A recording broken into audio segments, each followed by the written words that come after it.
Yeah, all good, Zeta World.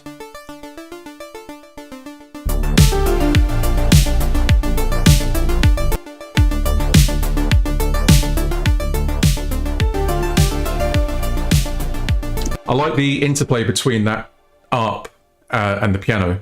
And I feel like I could do a little bit more with this. Maybe like... don't know how to do it. I kind of want it to feel like it's shifting between octaves. Maybe a sync would be good.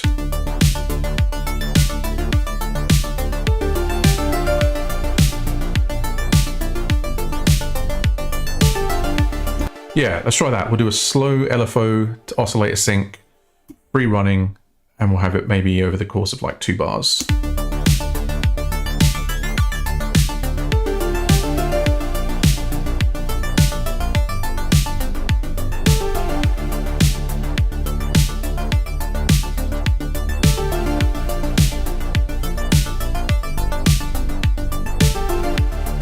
I don't know how if to detune this or not. Unison, it will keep it just single.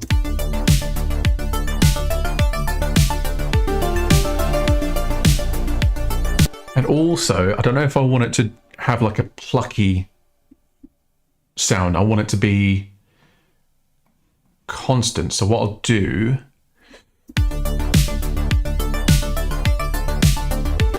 is we'll use a MIDI effect called note length.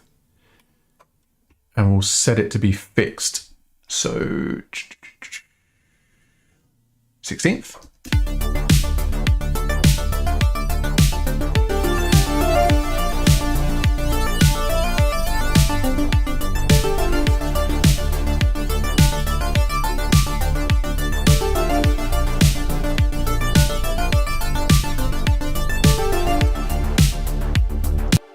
And that sounds quite nice.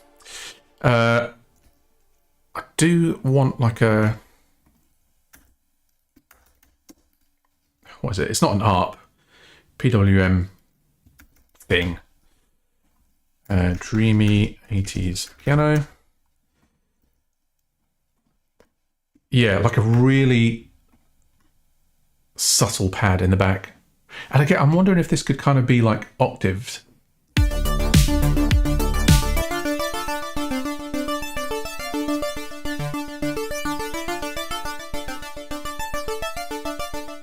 There's quite a lot of low end on that as well. So let's try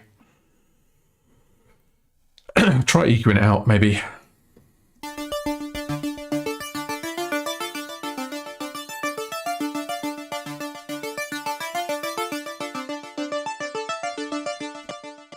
No, so Rich's wife sings, and she is going to do vocals on it. So that'll be really cool to work with. But I'm going to do the track first, send it off to her, send it back, and then mix it.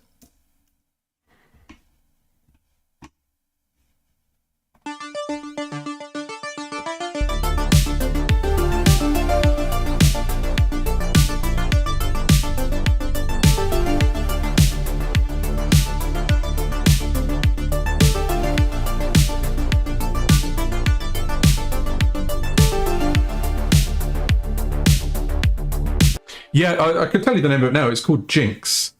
And if you bear with me a second, what I'll do is I do actually have a movie poster. Let's see, where is it? I thought, I swear I'd saved this. Save as... put it in, I'll tell you what, I'll put it in the same folder as the song. Yeah, Jinx.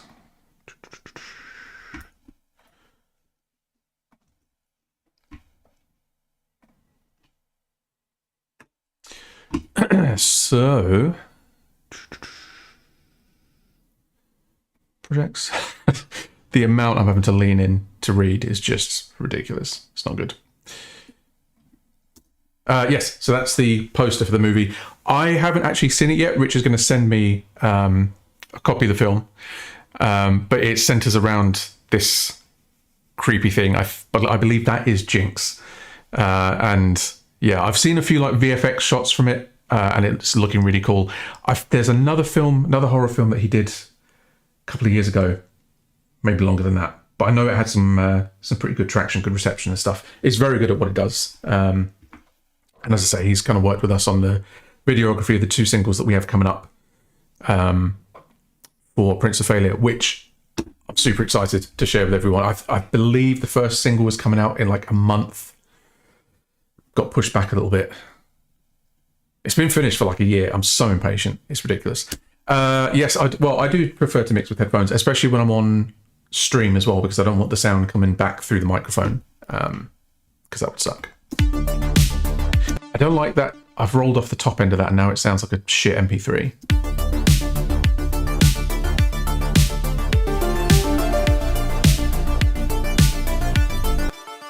And also, I think it does need like a bit of contouring.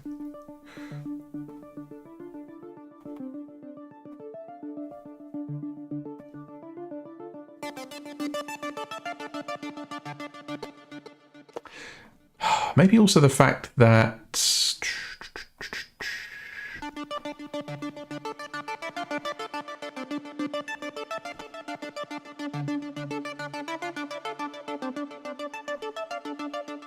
I think that sounds better. Hey Joe, how you doing? No, just this one track. I would like to score a film. I'd also really like to score like an indie video game or something. Some cool like pixel art sci-fi thing would be really sick. I just want to be Disasterpiece. That's my goal. Joe, what's occurring? I believe it's end credits or some part of a indie horror film, filmed and produced by Richard Oakes, who's done some work with me and Dan.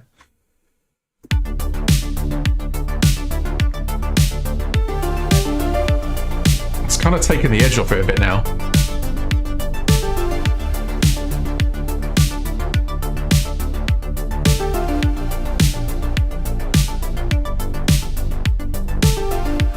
It's fine, we'll come back to it.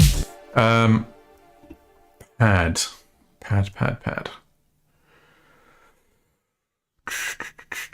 There's a really cool effect. I don't know. I'm always reluctant to put it on because once I've heard it, I want it on all the time. I have shown this off before. It's one of my favorite plugins. It's called VHS. And the coolest thing about it is the clock works. Look at that. 10:37 p.m. 10:37 p.m. It works. And basically, you can kind of decide how crappy the VHS tape is.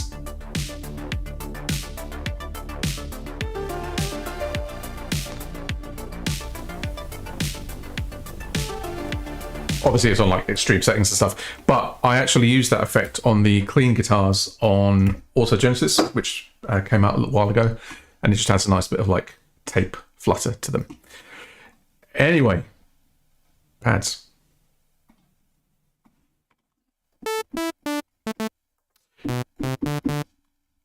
I might just browse some pad presets, see what's speaking to me.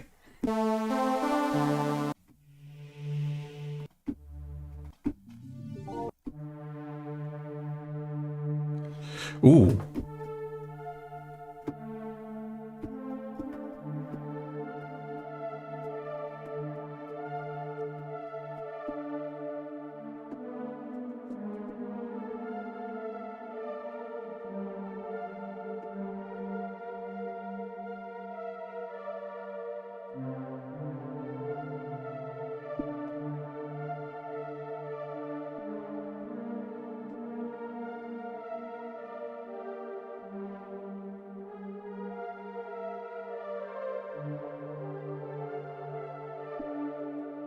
That's got some potential, just as like a layer in the background.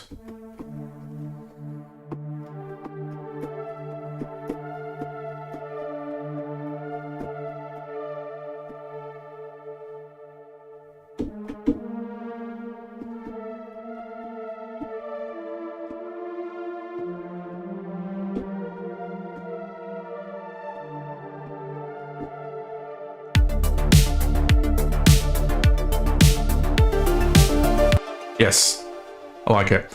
I am going to be lazy though and key it in because I can.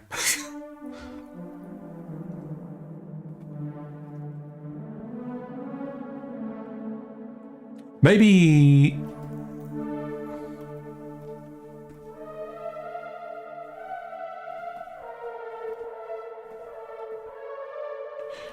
that's wrong. Yeah.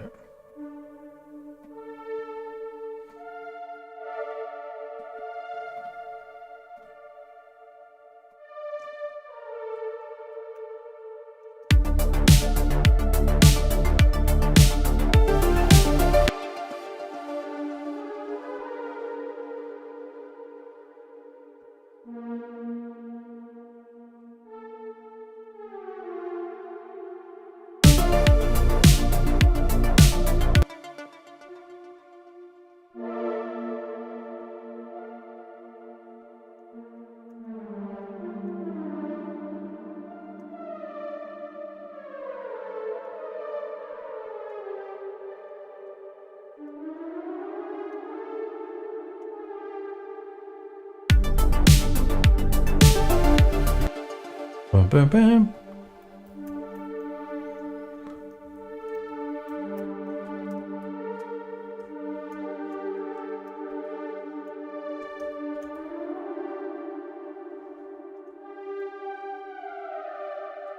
Okay.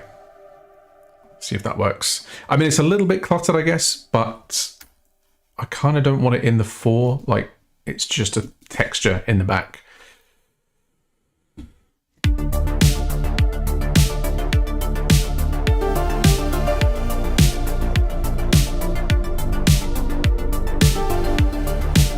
What's Resi 10? Oh, Resi 10 is in the game. Is it a game? You talking about Resi? Resident Evil?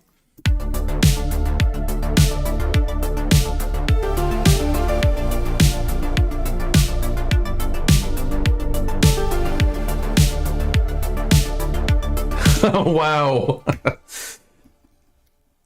Listen, just because my optician said that it might soon be time for me to think about varifocals doesn't mean I'm a grandpa. That was particularly crushing, though. I'm going to keep that idea. I'm not convinced about it. It might be something that's cool to use later on. So there's a section in this where I kind of want it to just linger on... I don't know. I'll think about it. There might be a place for it. But as an alternative, I want to try... I'm actually going to duplicate that because I like the patch. Just not too sure about the notes.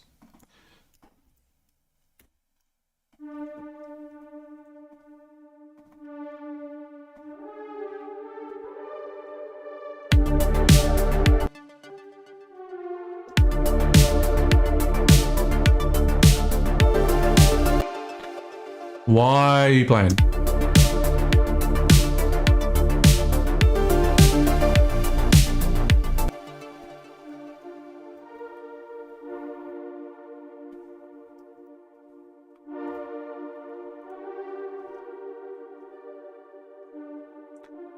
Like, get rid of that minor third.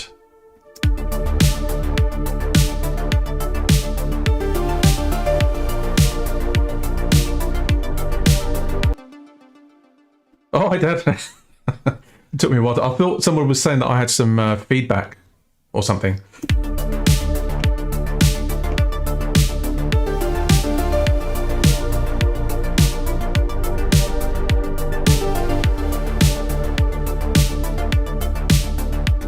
Thing is, I don't just want to drown everything in... Yeah, the chords are nice. I'm going to keep that other thing because I like it. I don't want to drown everything in reverb, but I also kind of want to drown everything in reverb.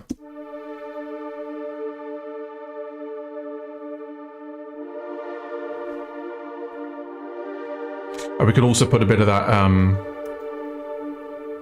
side chaining on it.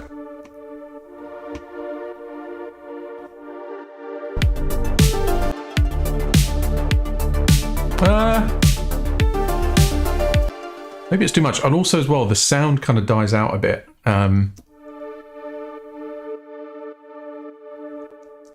can't tell which one is linked. There we go. It was kind of like decaying too much.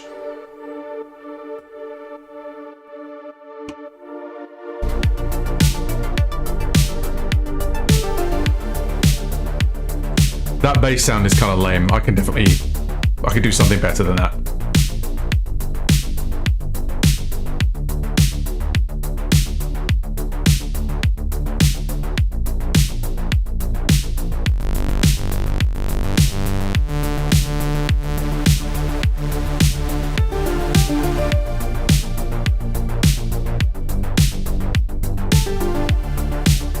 And then we can grab these chords and put them on.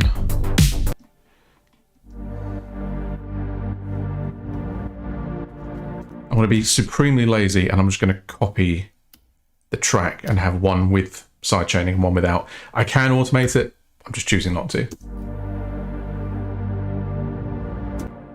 It's usually the part where I run out of ideas and stop working on the track. Yeah, big, big mood. Do you think that metal will evolve from where it currently is? Random question.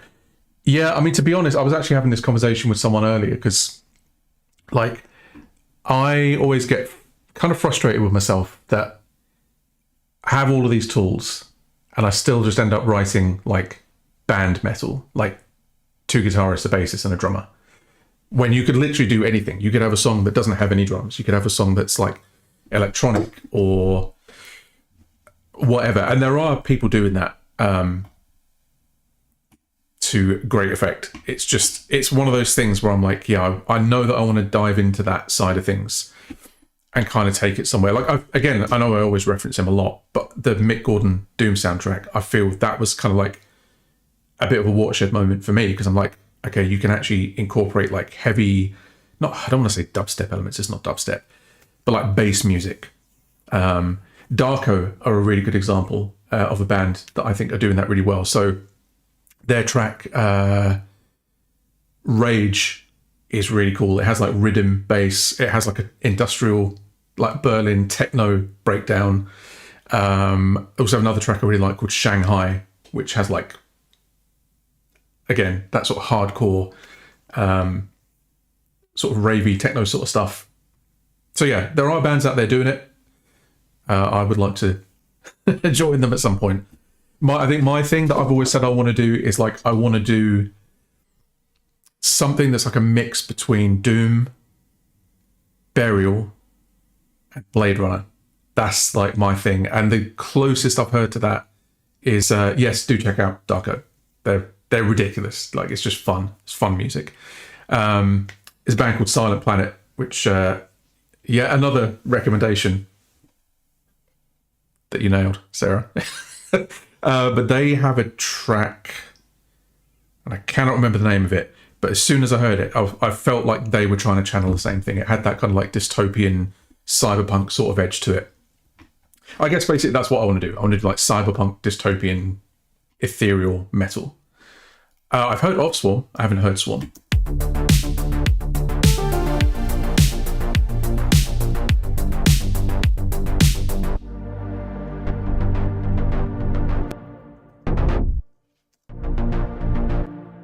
Just consolidate these clips. There you go.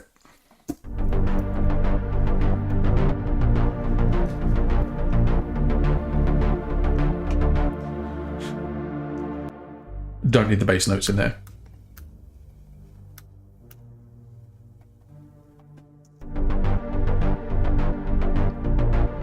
Yeah, all good to be drummer. Yes, because you recommended them to me.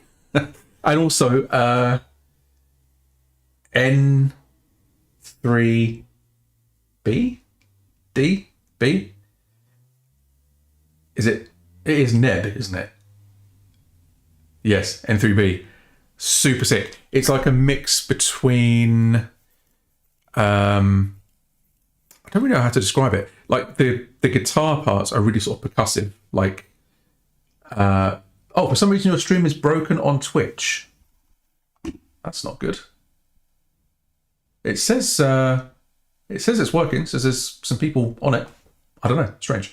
Yeah, so the guitar parts of it I would liken to animals as leaders. They do a lot of that thumping stuff that I can't do.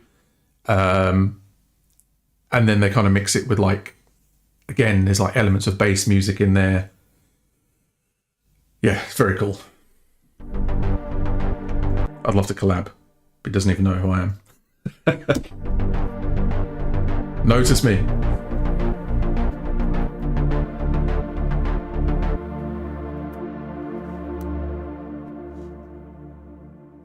And then that chord can kind of extend.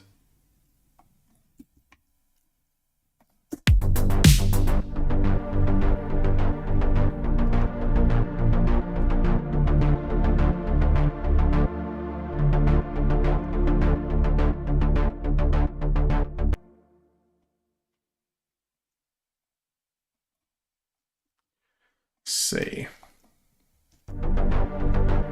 And then when this comes back in, we'll do something, maybe like arpeggiate those chords. I don't know. Oh, that bass sound is making me so sad. Let's find another one. We can do better than that. There's a cool preset for... God, what's it called now? Yeah, I think it's not audio realism. Viking. I think this is like a Moog Voyager, possibly. And there's a folder called Synthwave, and I've used this bass on Zeta stuff. Of course, it would help if I copied the data. Yes, that's it. That's the one.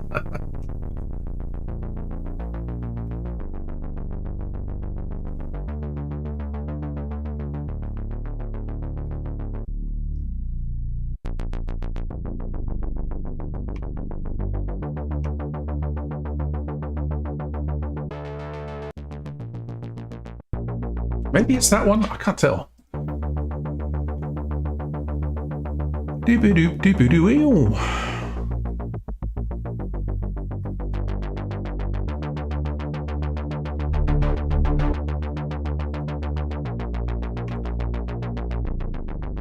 feels too low.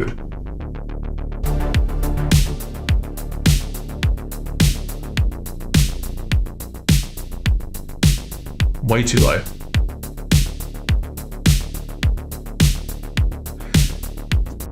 Thing is, I kind of like the detuned element of it. Whatever you channel with Autogenesis, hit the spot for me, especially when it gets into the dystopian dreamy section. Yeah, well, I'm glad you liked it. I do have another track like that in the works, but as I said earlier, like I'm not 100% on where I want to go with it yet, and I felt like if I tried to stream it, I'd just quit and cry.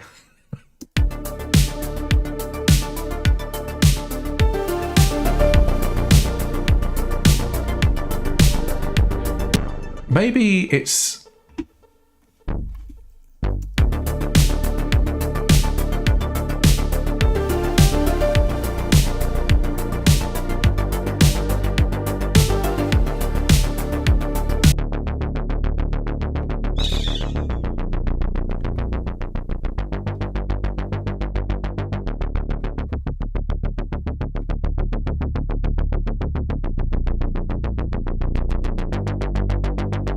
Don't know, not sure about this.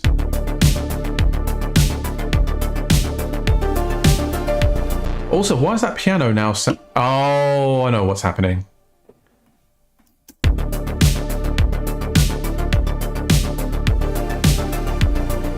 It was playing the shitty like placeholder piano. Also, I don't want side chaining on that because it's like it's sucking. It's just sucking.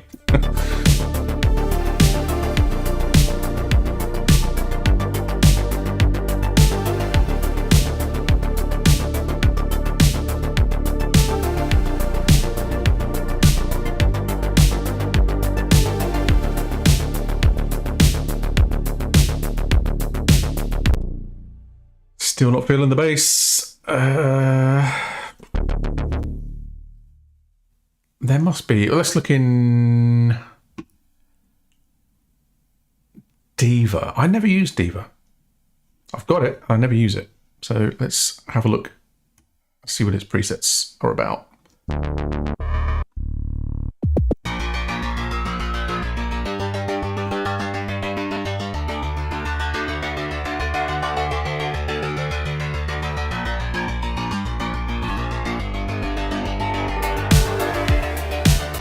Oh, I'm hearing something. I need like a big like FM kind of thing. Like just big root notes, octaved. Fuck, what's good for that? Analog Lab. That's an audio track, so I can't add it. Yeah, Analog Lab, and then we'll look at... I swear it lets you... Oh yeah, it does let you browse by device. It does a DX, I think. DX7. Oh god, now I've got to find it. I mean...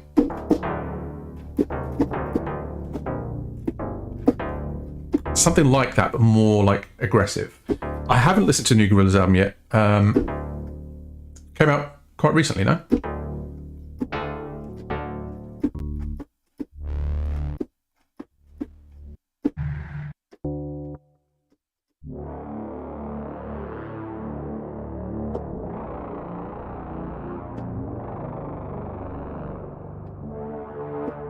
Maybe that, but like, how do you edit the synth? That's what I want to do. How do I do that? I double click it. Oh, there you go. Open. Oh god, no, I'm not programming all this. I don't like the DX interface. But it's a shame because that's kind of...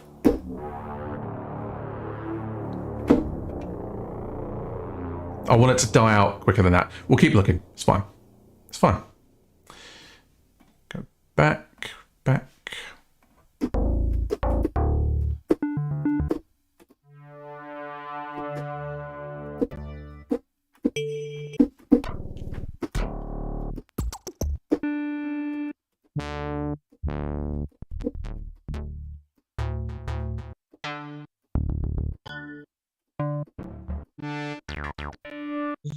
I wonder if I can kind of filter it by style. Let's try 80s and huge.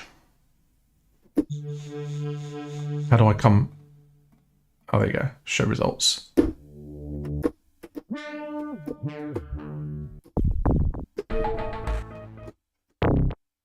mean, at this rate, I could just make my own.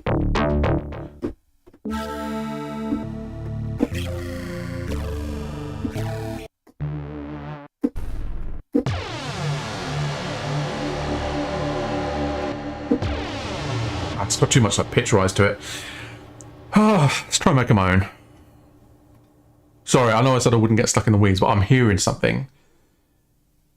And I know what I want, but I can't I can't get it. Almost like, you know, the that sound in Beat It. Like the dong, like that, but not a bell.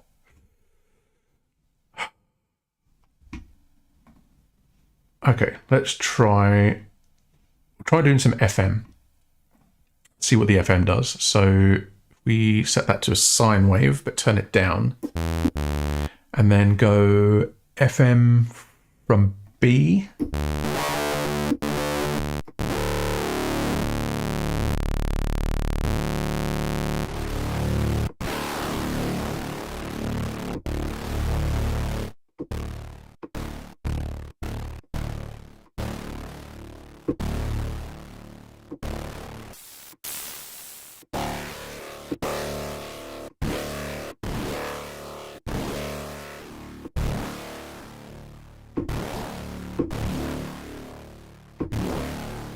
Don't know if this is it.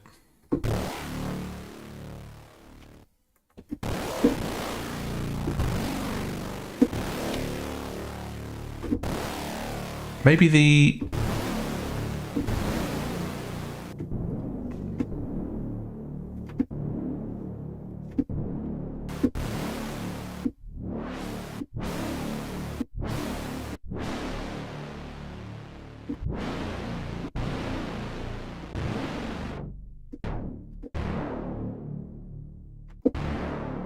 That's sounding kind of cool.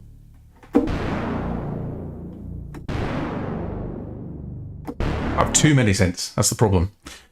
And then I end up forgetting what I've got.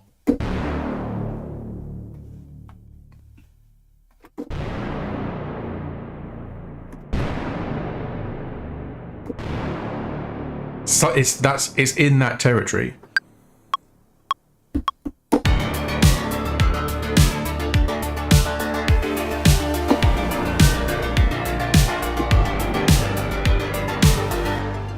The bass is driving me insane.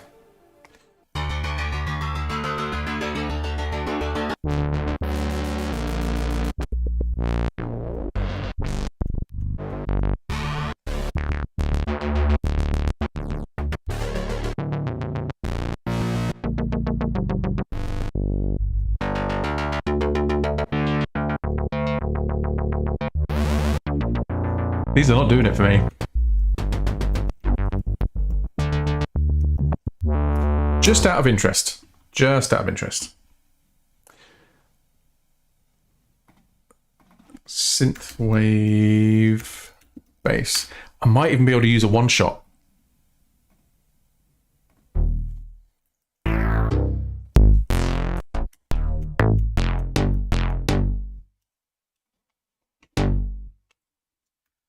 Let's try that.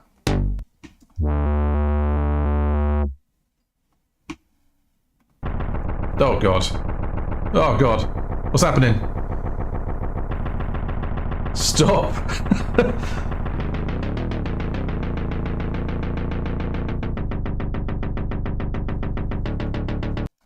God, that sounds like dog shit.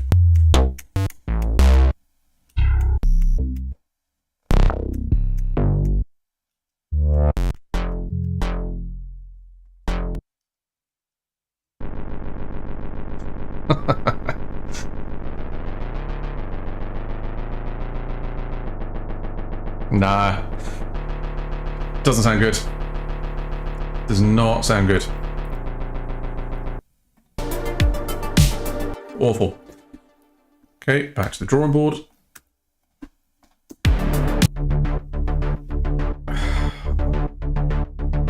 Maybe it's that effect.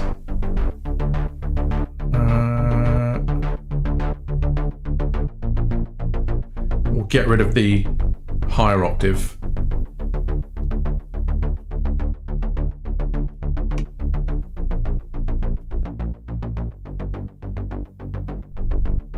Maybe this thing is like too...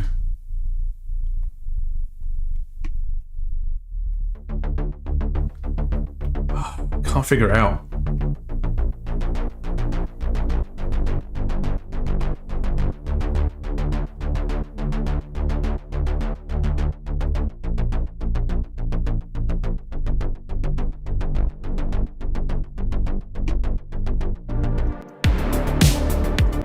Oh, this is Ableton Live.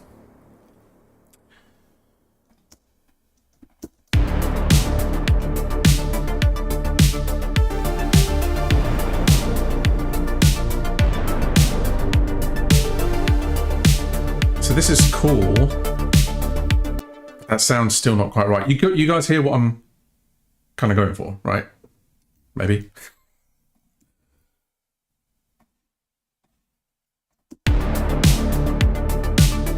Maybe too low.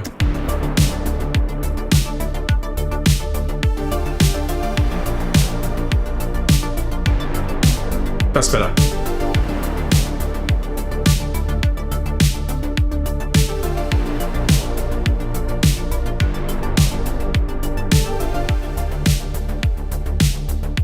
That sound, the dreamy piano sound, could be... I could increase dreaminess.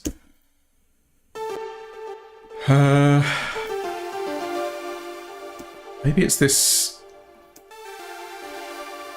Yeah, it's that layer that's not working for me.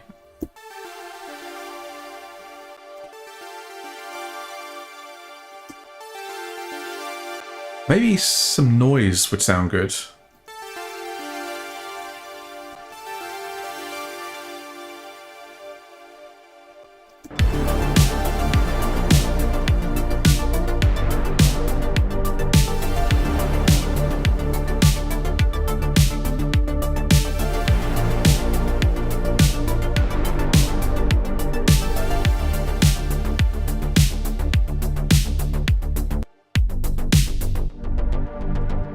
Don't know what to do with this bit. If it should be like just the kicks, maybe.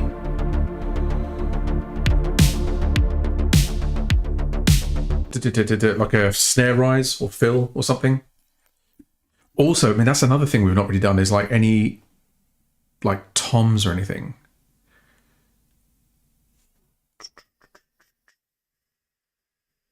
Yeah, let's do that. Synthwave toms.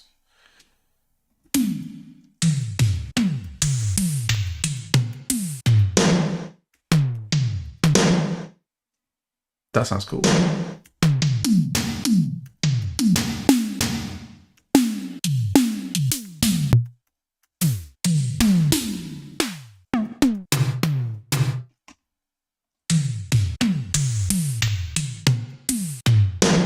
try that one.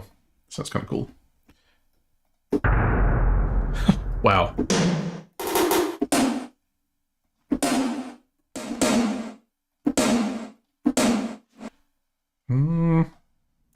Maybe no warping.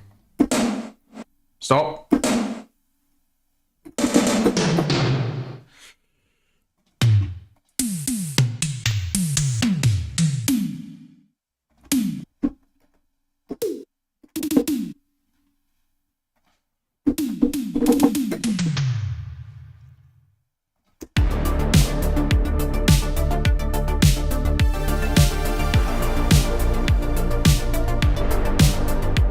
Maybe like some little claps and stuff. Da, da, da, da, da.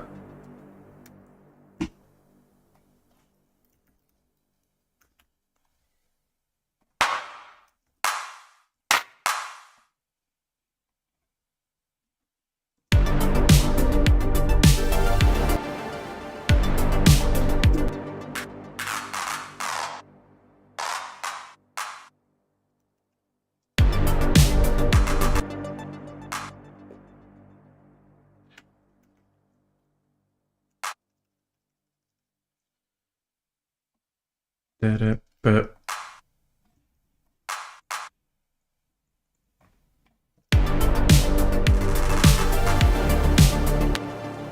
we set the velocity to volume, which is, I know where this is. It's around here. It's around here somewhere. Oh, there you go, velocity to volume.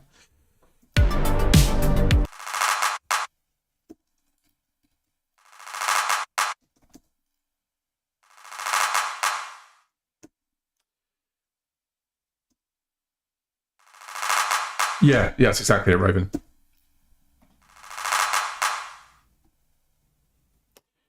Let's get some delay.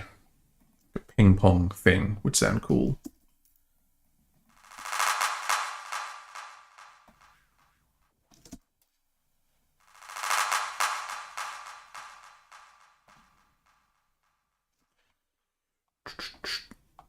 Maybe stick to 3/16. Sounds quite good. That lead-in's too long. And that's one feature I really like on live is the auto ramp thing. So you just select a group of notes and you say, I want to go from 1 to like 96 or whatever.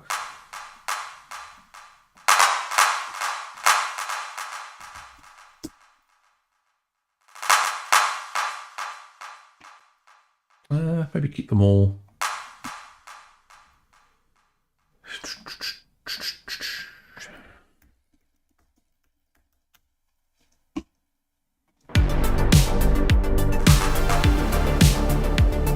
Delays need to be more prominent, I think.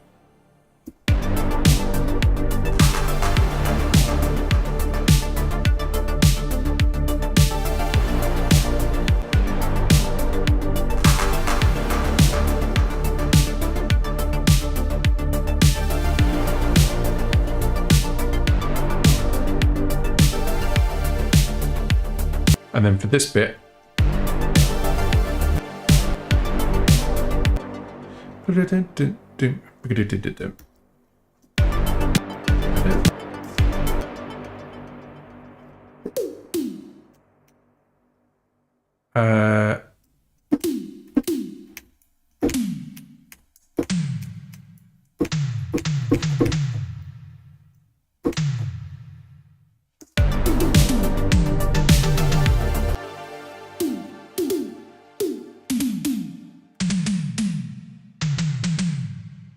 Du-du-du-du. Du-du-du.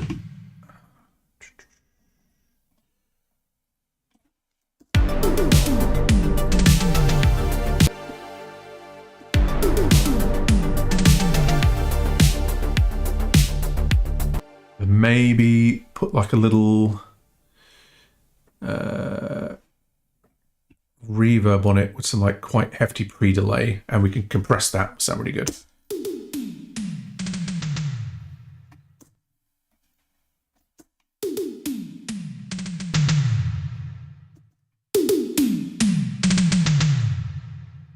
I mean, again, we can change the sounds on these later on.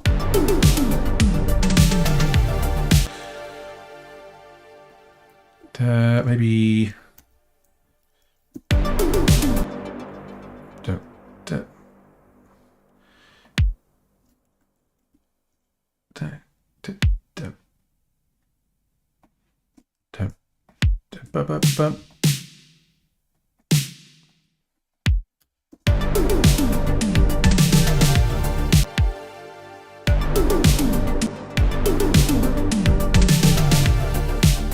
yeah, I mean, that sounds okay. Yeah, it's what it is. Just colour that so I know where to find it next time. It's very 80s cheese. Again, bearing in mind, we're just getting the basics in place. There's like a lot of finessing and production and stuff that's going to happen. And I really want to focus on the heavier section where we're doing this little motif thing in full flow.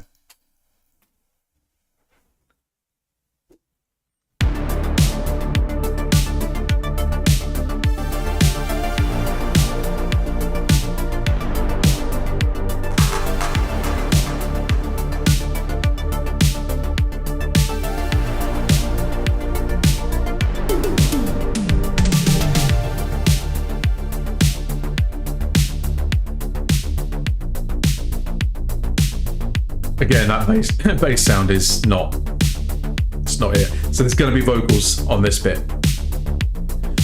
Maybe we can keep.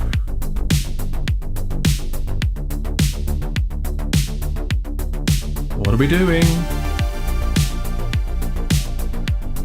Oh, yeah. So maybe that thing that I didn't use.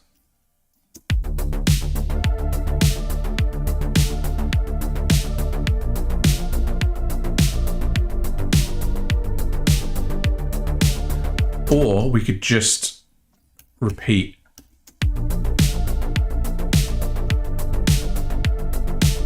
And then do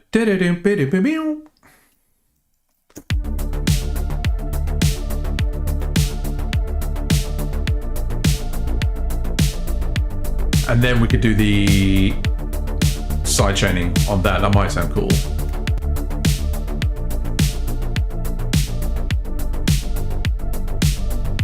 It's really we'll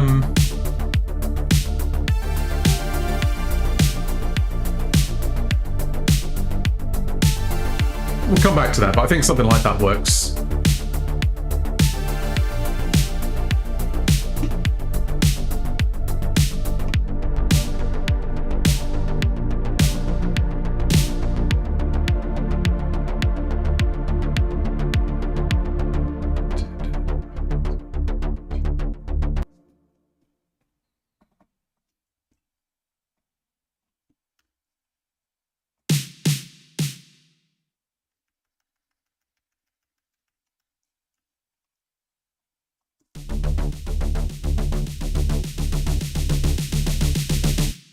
Again, it's not going to actually do that.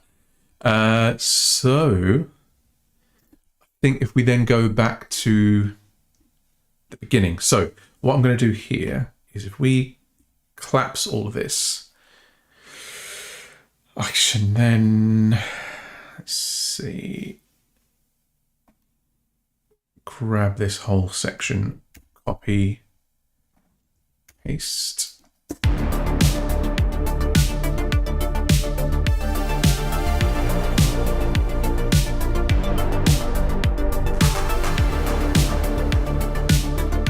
Double length it. What are you doing? Stop that. crash would be good.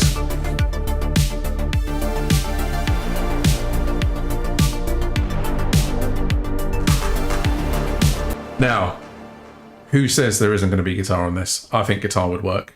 I mean, to be fair, it is in D, and I'm playing in D a lot lately.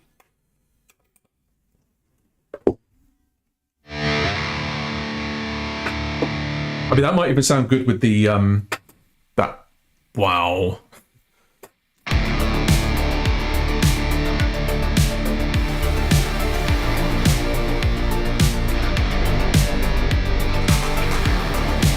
I think I'm a bit out of tune.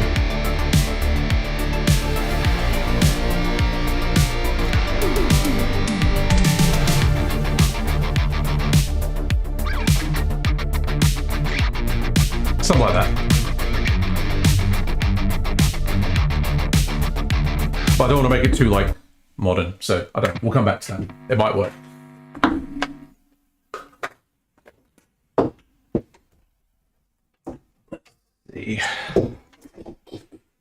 Yeah, I mean, what I could do, just for now, is check out all the drum libraries. I keep meaning to do a comparison of all the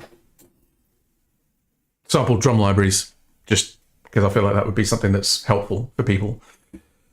But I haven't got around to it yet.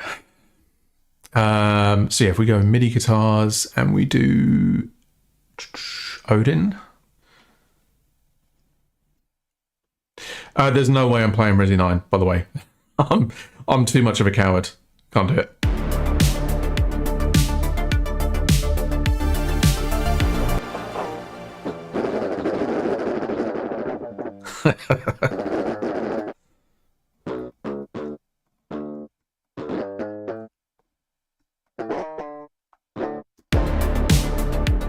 Yeah.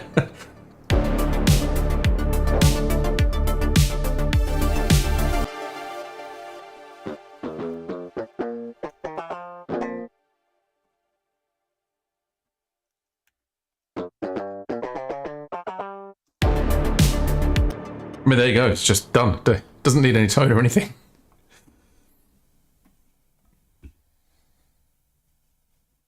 Yeah, that's right. I'm using Pod Farm. What can you do about it?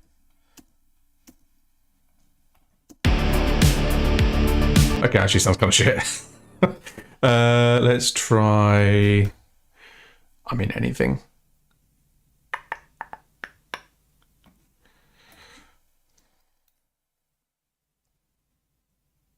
Oh, I love Very Noise. So that's kind of like the breakcore thing, isn't it?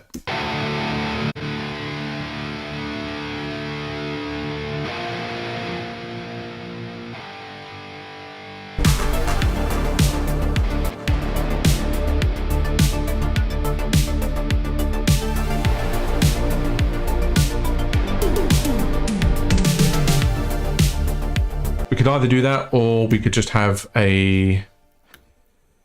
Let's see. I can copy...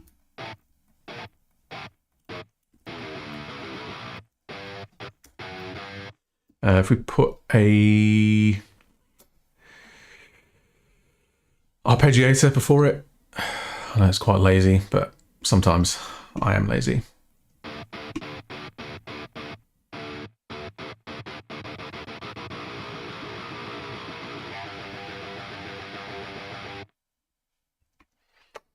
We make that alt mute semi. Oh, it doesn't like that at all. That's what I get for trying to be lazy.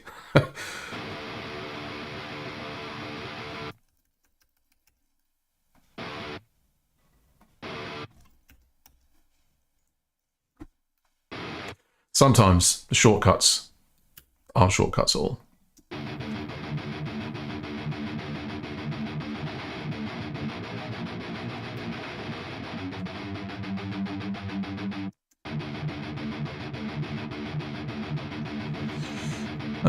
Let's try tighten that up a bit with some Horizon.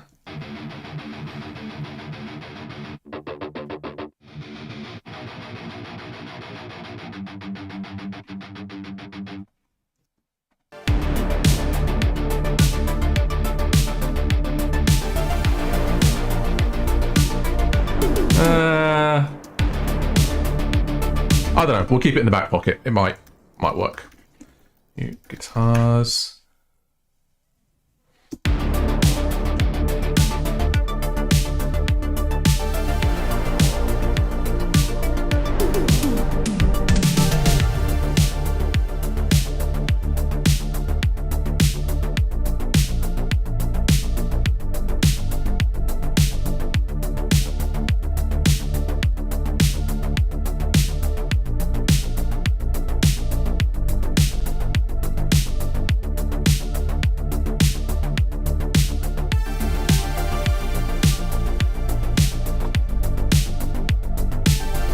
What are we doing?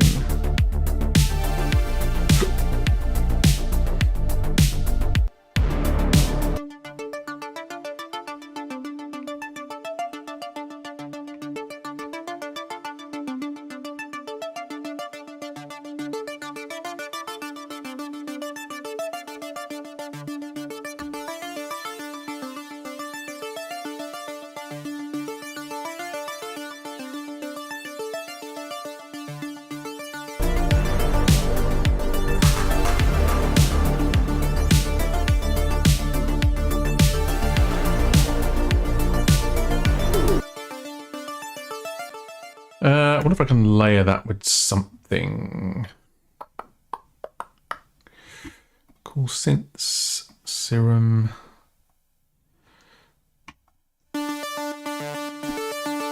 That sounds kind of nice, actually. Just a straight up.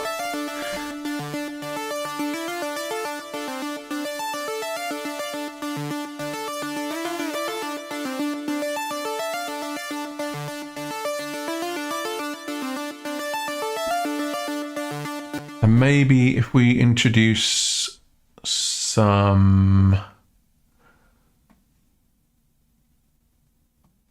pitch modulation.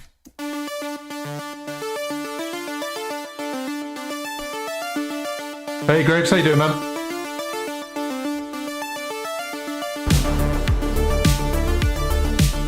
So I think that's quite a nice progression from having it as like a background element. So I think at this point there's going to be the lyrical stuff, like the actual chorus vocals, and then it's going to give way to that kind of like main melody sort of thing.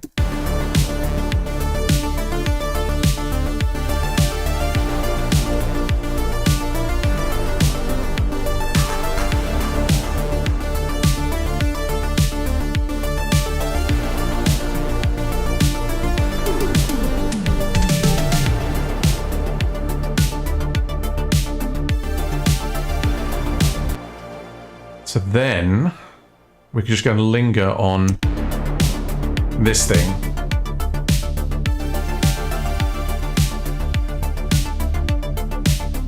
This could be sort of like a bridging section.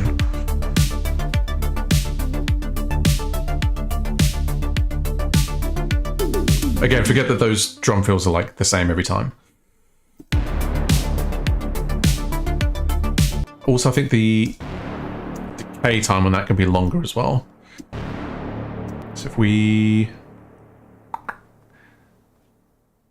change the shape of that so it's more, I think also the, yeah, there you go.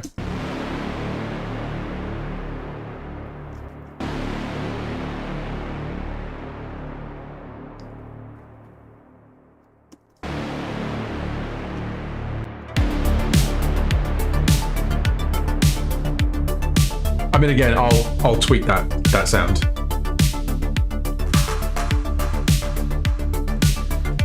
Oh, I wish this bass sound was better. I don't know why it isn't. I could just I could just whack an OTC on it, see if that does anything. I mean, it's done something.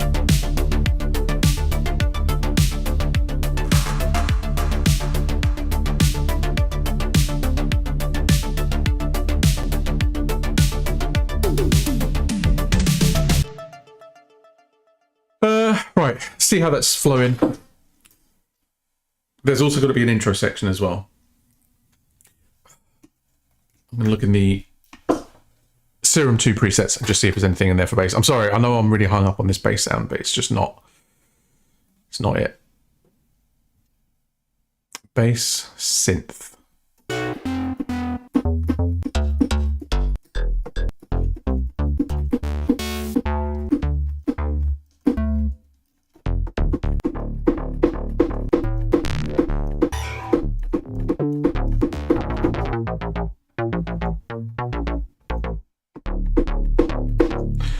I mean, that could be something. Also, another thing we could do is add in like a little bit of little fills and stuff in the bass line. That would sound cool. So it's not just doing like, it's hammering just like root notes. Oh, what are you doing? Stop that. Ooh.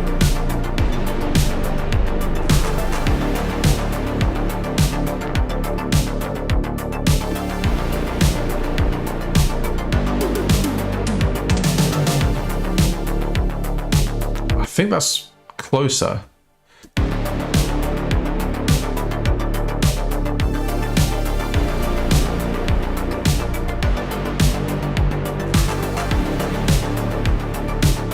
I don't know. We'll come back to it. Right. Gonna play it through, see how we're feeling.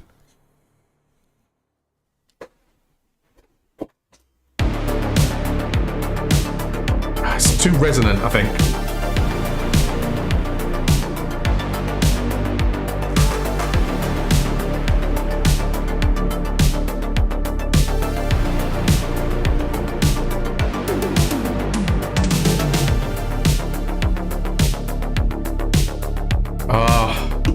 I've already gone off it.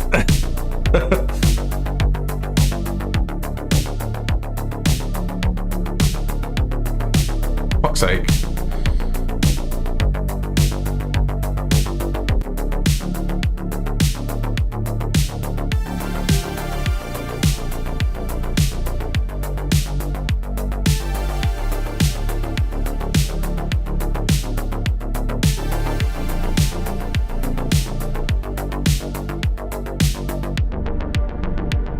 Too low, too low.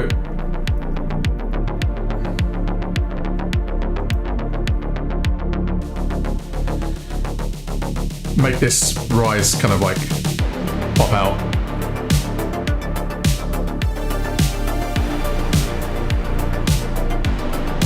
Ah! What are you doing?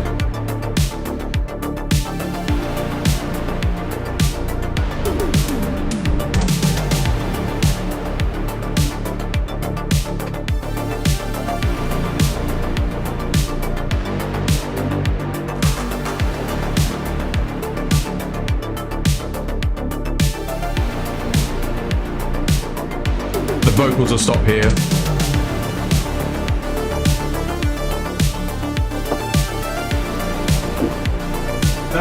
One of the lead.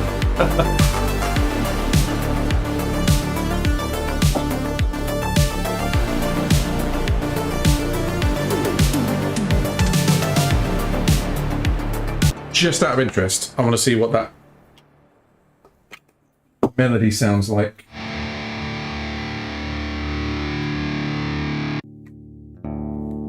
I have a really good setup at the moment with like direct monitoring, so I never have to run my... Was my webcam frozen? Oh, it has as well. How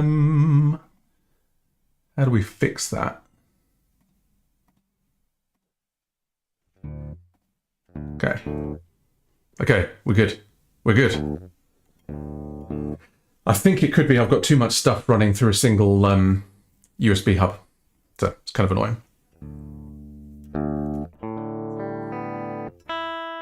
But yeah, my point was, so I have like a direct monitoring setup going. So the guitar never actually kind of goes through the project, but I've found a hotkey to turn on a monitor effects group. So, wow, look at that, it doesn't even work. There you go. So you can monitor lead parts with effects, but it records them dry. I will do like a walkthrough on it at some point because it is kind of cool.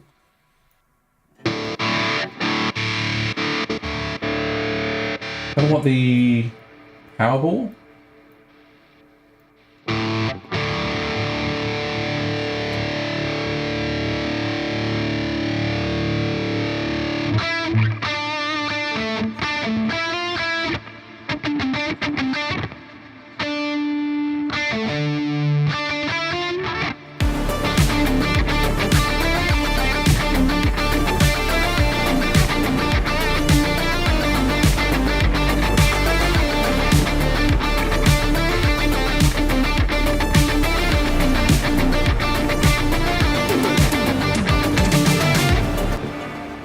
I mean, I think that works, maybe. So I had a message on my phone. Can't see what it is. Ah, I can't read it.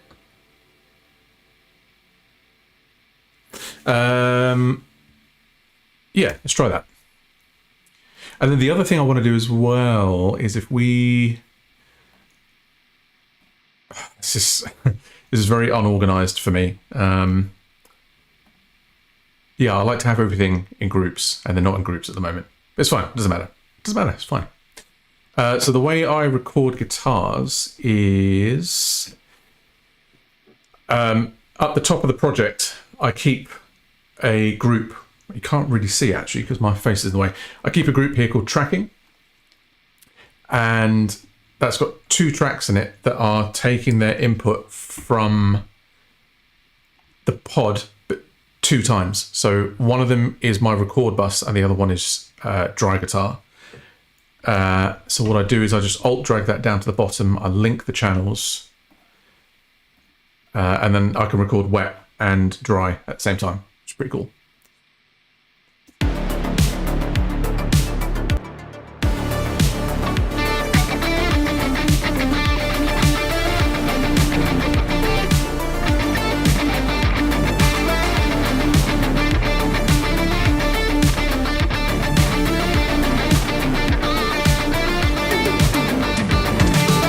I haven't seen the new camper, no. But I will check it out after this. Not that I need to be looking at any new equipment.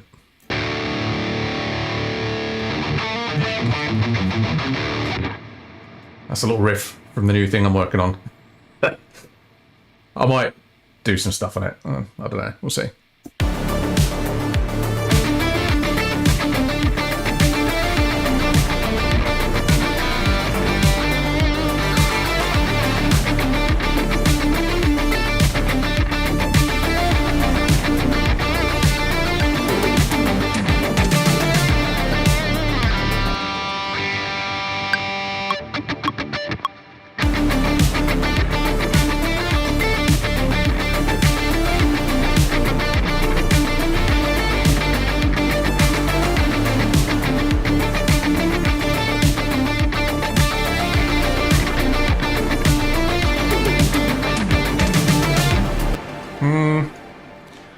Not the cleanest.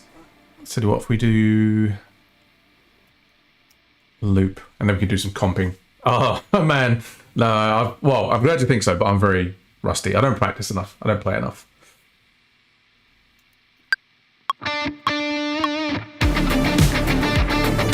Also, I've got to just figure out where to put the accents. So like.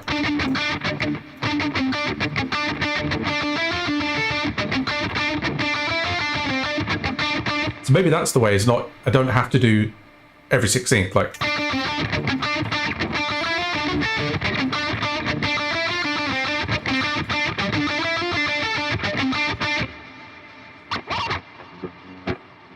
I do actually have some new fret wraps.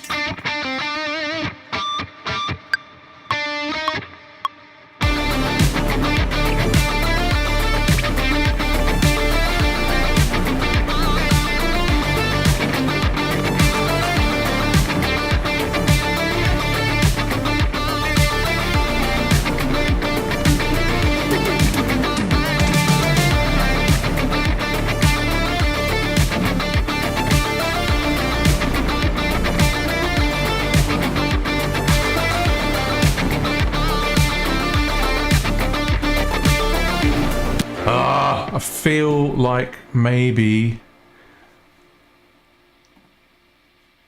that top take was fine.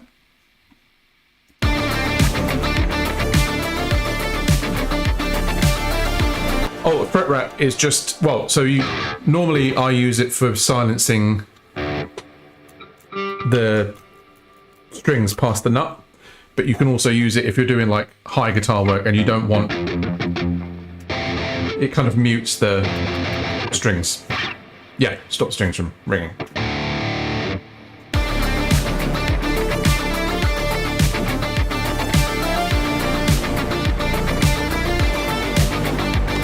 I wonder... Oh, okay, yeah, it does. I was wondering, when I've got the tracks linked, does it keep the comping choices that I make between the two? But it doesn't seem to be... there we go.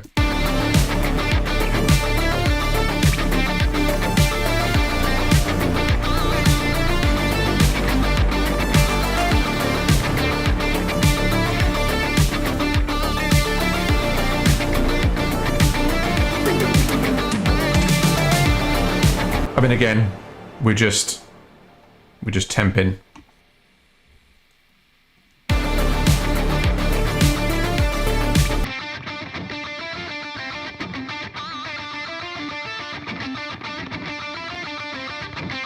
There's a lot of like handling noise.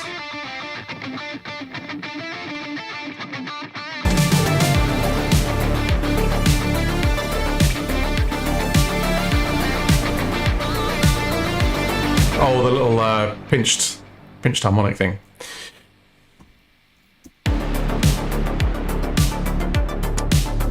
Okay, let's give it a whiz through. See how we're feeling about it.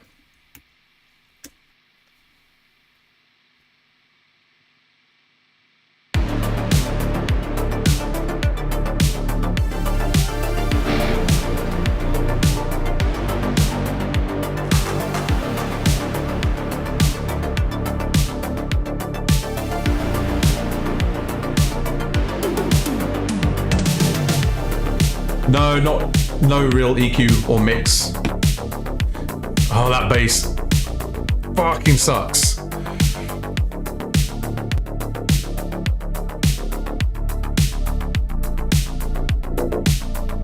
It's fine, just ignore it.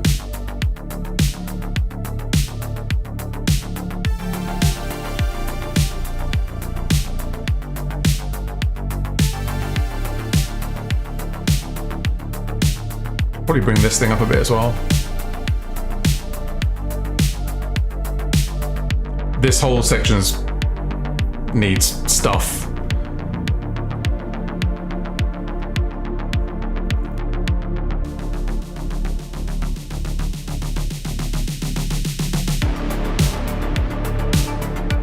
Also need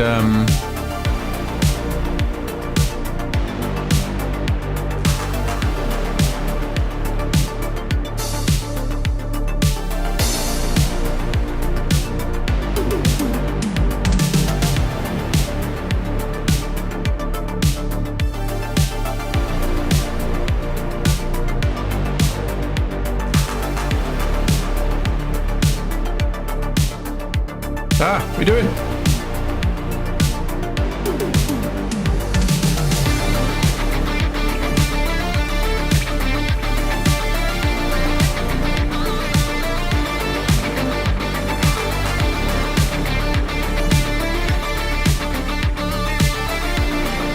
Yeah, vocals as well. Okay, we'll make one last adjustment on this, and then I might move on to something else. I don't really know, to be honest. I'm coming up 2 hours. I could maybe start this guitar-y idea that I've been working on, or I could work on a sexy dark club song for a little bit. I can't start too late because I have to get up early tomorrow. But it depends what you guys are in the mood for. Some sexy vampire club music, or some ill-conceived, unwritten tech death song.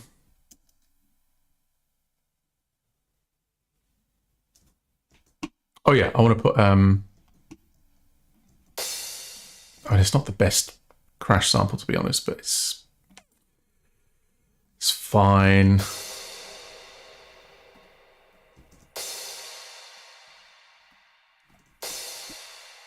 Oh, it sounds like dog shit. Vampire Club Wave. Alexandros, is that buy because you have to go, or buy because you don't want to hear sexy Vampire Club music?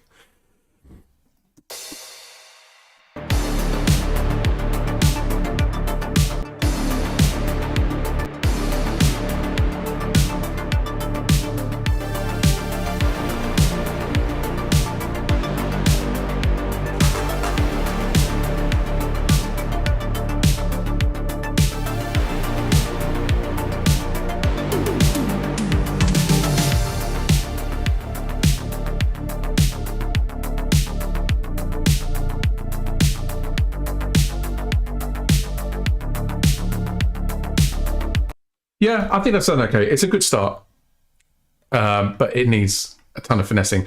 And I kind of need to, I'm thinking after this section where it just holds on the root note, I want to do a full-fledged version of this progression with like some lead guitar over the top. But that's for another time. But yeah, feeling all right about that so far. Well, I mean, I can show you the, let's see, production, hours of production. Yeah, well, I'll show you some of the ideas anyway, and just see what you think. I'm not going to play the whole songs or anything.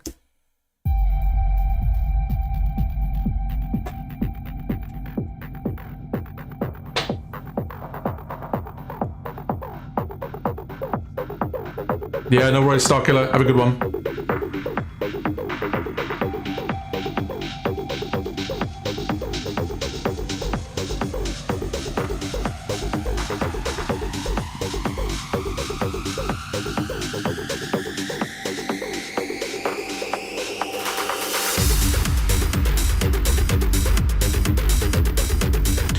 So this one, I think I need to make it less techno because the album is not a techno album.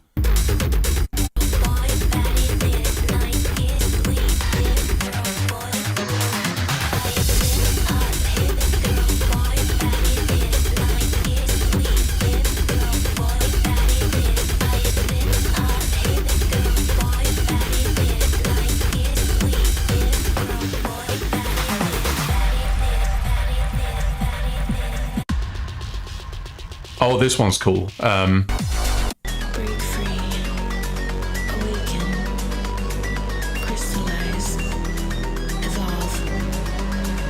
Break free, awaken, crystallize, evolve. Break free, awaken, crystallize, evolve. This one kind of needs some work in the mix and the master, but I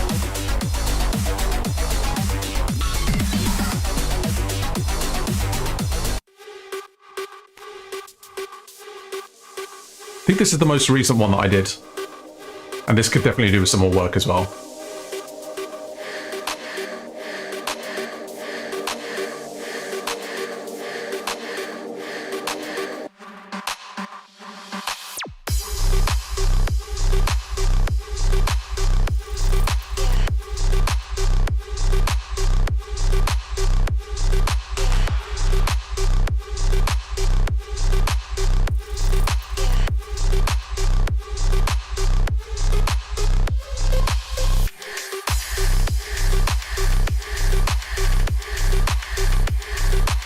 Yeah, I love 3T.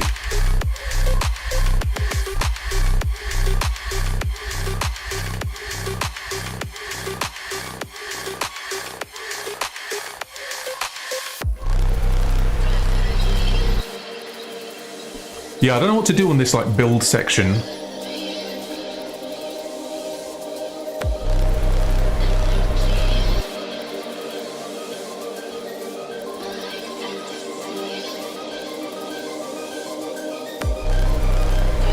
Oh, that kick could go harder.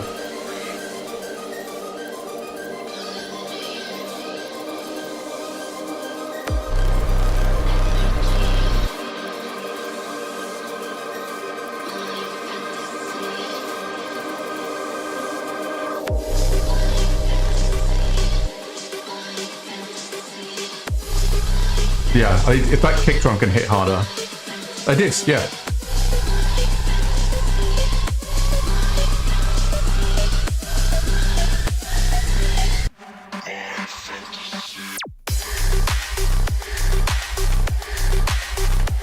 So yeah, that's some of the stuff I've been working on for work.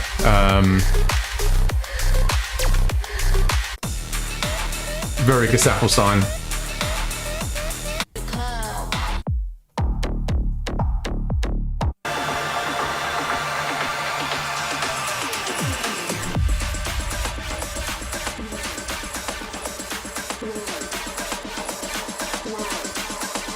I love a good build. Build up.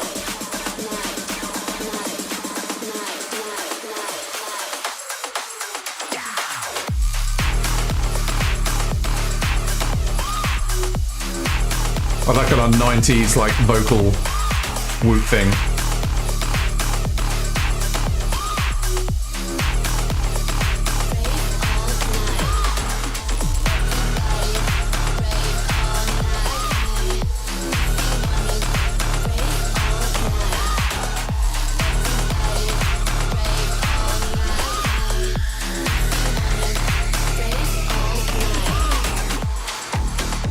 Yeah, it's a really fun album.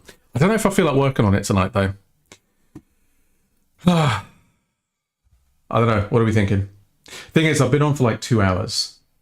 And it's coming up midnight, and I have to be up tomorrow at like 8. How about I do another... I'll tell you what. I'll show you the riff. Show you the riff, and then maybe tomorrow I can work on it. As basically, I'm getting some stuff ready, like in my house for viewings. So this weekend has been like spring cleaning weekend. We do a whole bunch of stuff tomorrow again, and then maybe tomorrow night do some more streaming. But anyway, so the riff is. I'm kind of unsure where to go with it, really. So the main part of it is like this. Wait,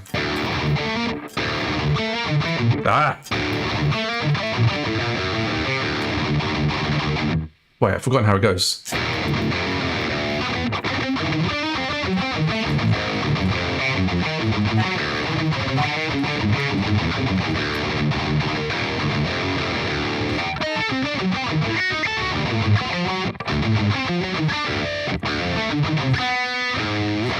I don't know, it's like that kind of... I need a tighter...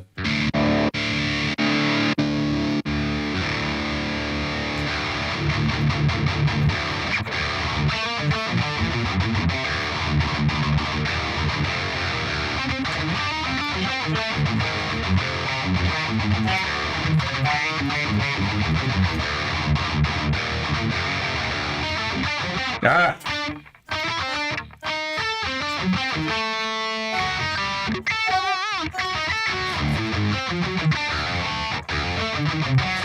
And then I've got like a couple of other bits.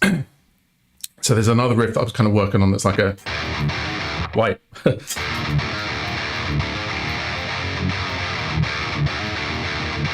But I'm trying to land that inverted, so it's like...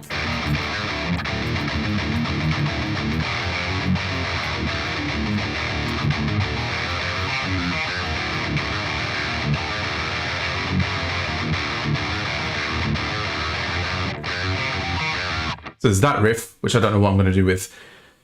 And then for like a chorus, kind of, in the same time signature, like a...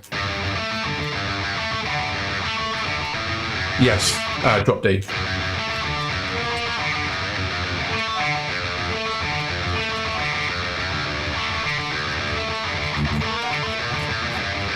So then that kind of bridges between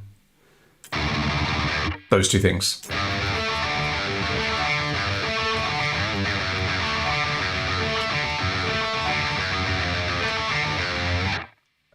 Please enable channels here. What is going on?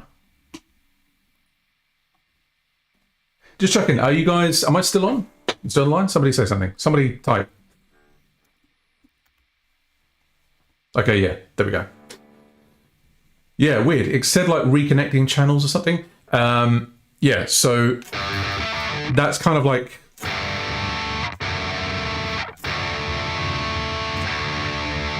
And then I can kind of have a section where it's just like straight up power chords. And then I have this other bit that's like, I think it's in the same time signature, but it's like.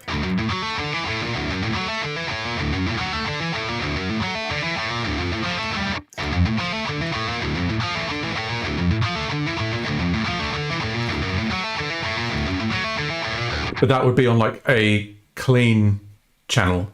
Where can I find your EDM stuff? So I don't really have a lot of it at the moment. There is an album, I did an electronic album with Red Bull that I really like. Actually, I can send it to you. I can find it right now. Let's see. I think it's an upload on my... I'm just outing my algorithm. It's fine. There's nothing incriminating. Been watching a lot of financial audit. It's crazy, crazy stuff. Right, view your channel. And I think... But how are we feeling about this riff, by the way? Or these riffs? I'm still not entirely sure how they all fit together. But it's that main... what I also want to do is like a simpler variation on the...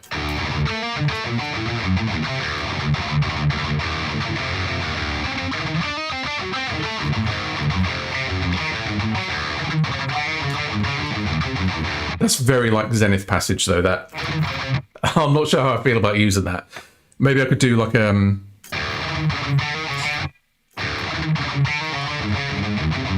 but then there's also scope to do like that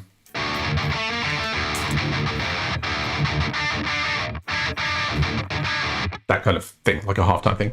Anyway, yeah.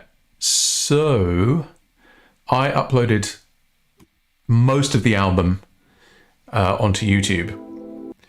Bear in mind this is quite old.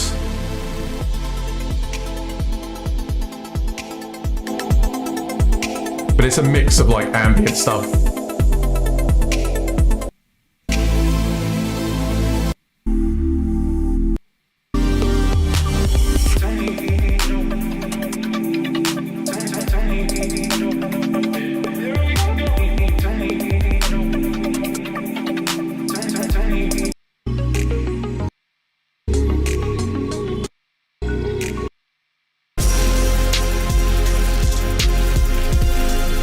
Bearing in mind this was a library album, so I was still learning back then.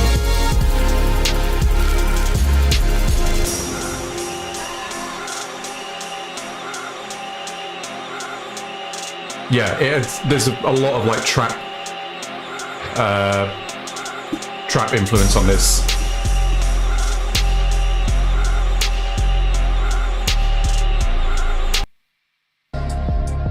There's one really cool song actually.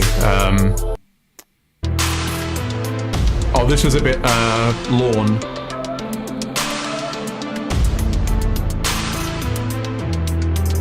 Again, I could do this like...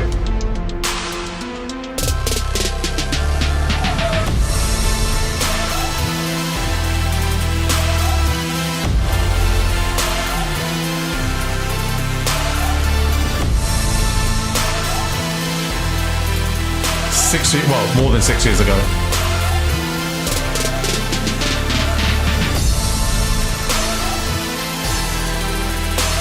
Yeah, it's super lawn.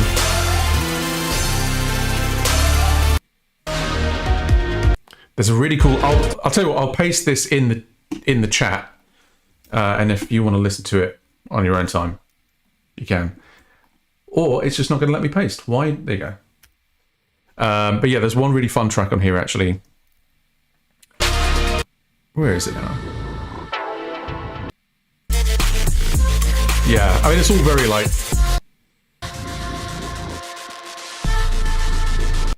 Anyway, you can go and listen to it. It's cool. But yeah, so I'm trying to kind of just figure out how all those bits fit together. I could just record it. Just record the bits that I have so far. And then see if maybe that's the basis for working on something another time, maybe? What do we think? Fuck it, I'll just do it. I'll do it and then I'll go to bed. Because it's late.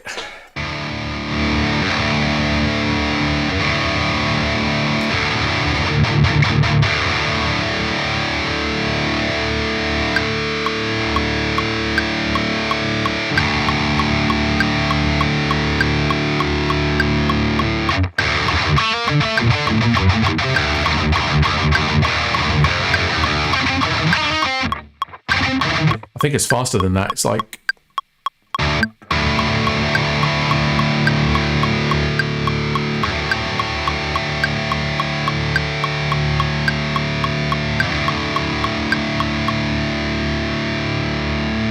Don't know what drums to use. Let's try MDL, maybe.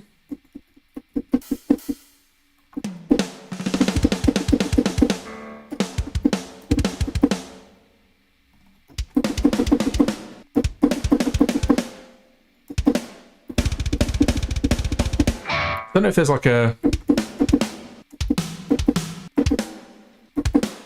tech death kind of kit.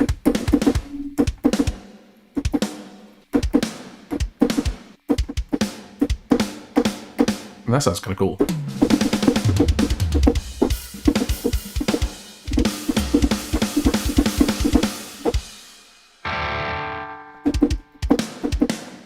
I mean, it doesn't matter at this point. We just need drums. Any drums.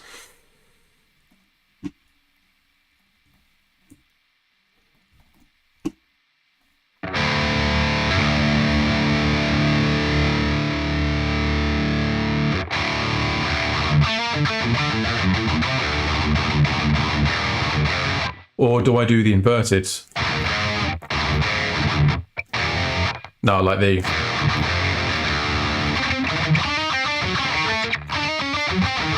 Oh, that could be cool. The instead of doing... Because then that fits in with the...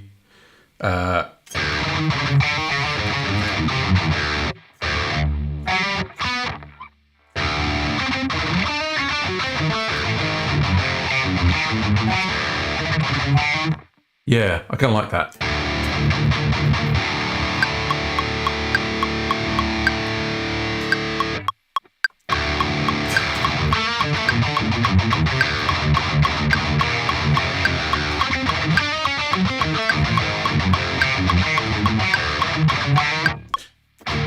That sounds better coming off a... instead of an open.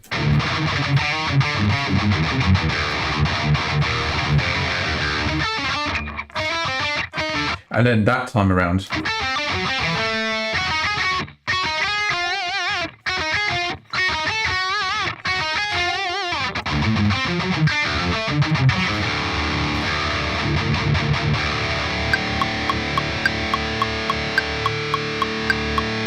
okay, I'm gonna do this in sections because I'm not.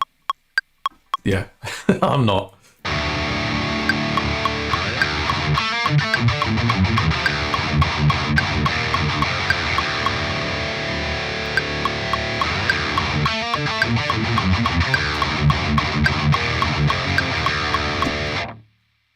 I don't have to do...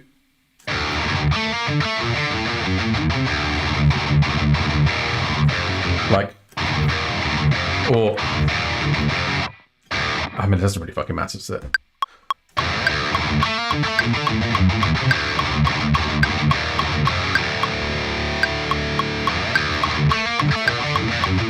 Ah!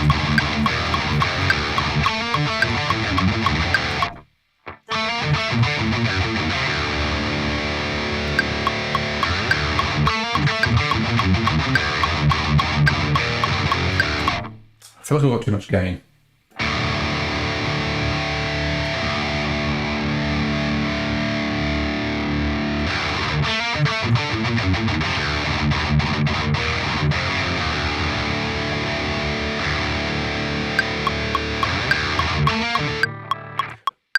Oh, damn it.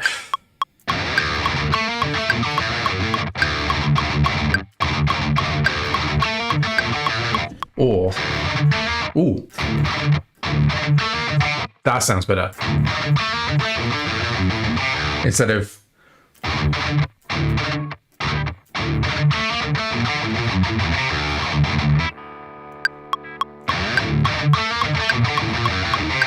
I can't get that clean.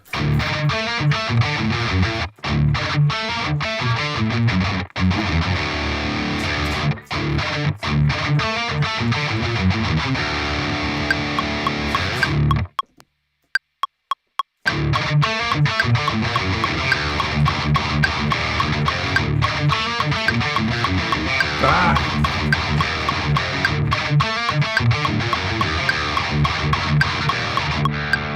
I mean,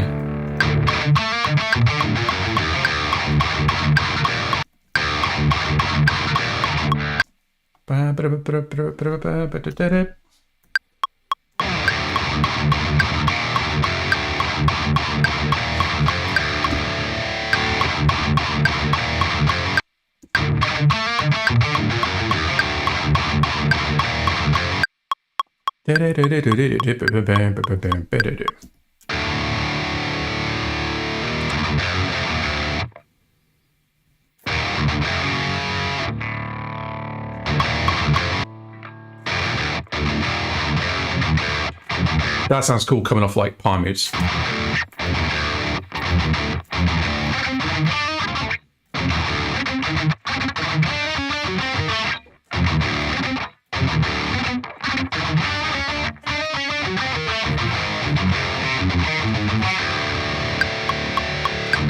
Ah.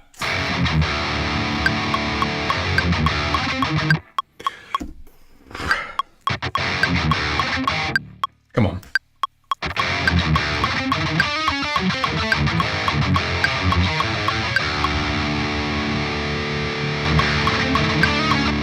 Wait, am I...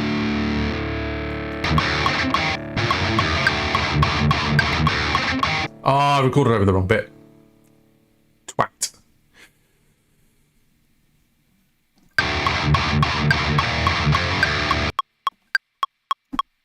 Don't know why that's happened.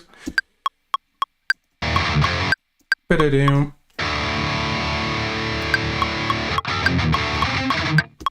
I don't know how I feel about that. Too high. And I don't want to do it down there because I do that again the second time.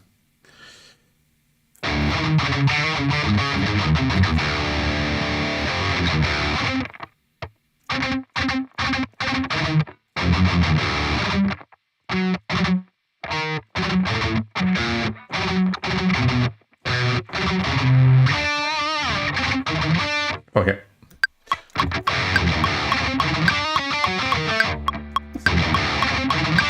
I have to do this in a 2-bar section, I think, or 4-bar section. I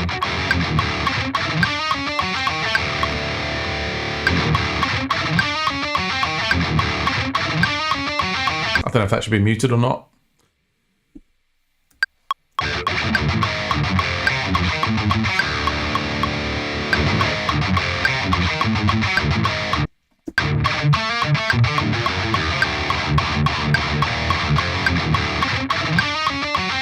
Sloppy, but...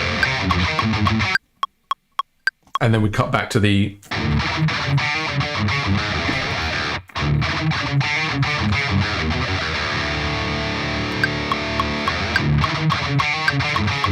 Ah!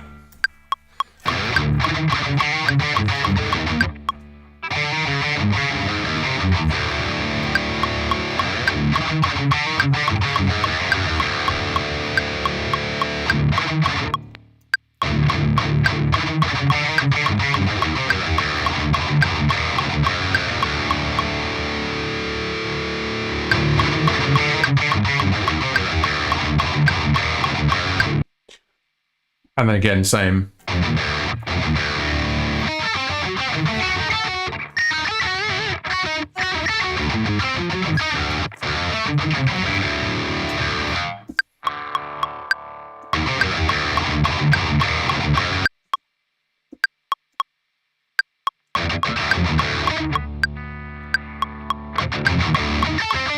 Ah, that's hard to get. Because I don't want that ringing over the top of the...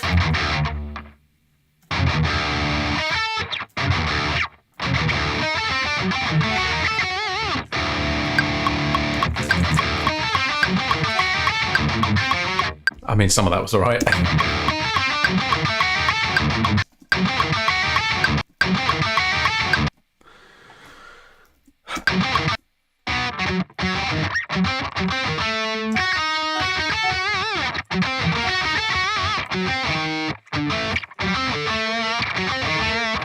I don't know how I feel about that, but...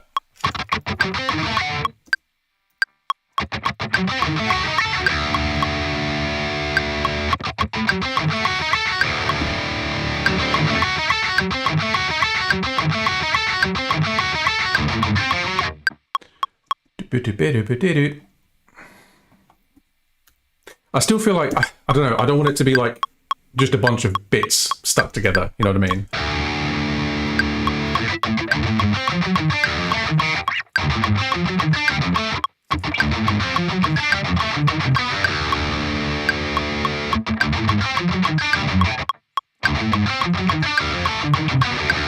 Oh.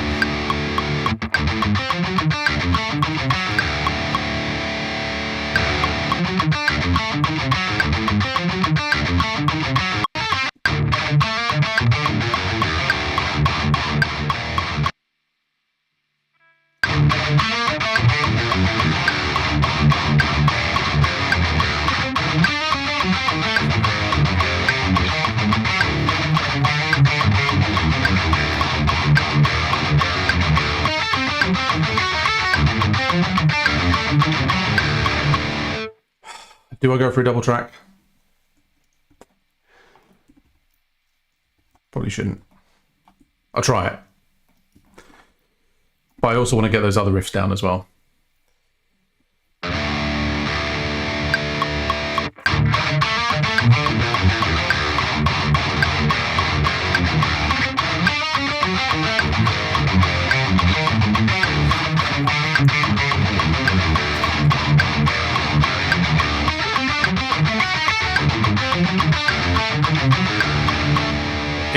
We're demo tracking. That's what we're doing. It's fine.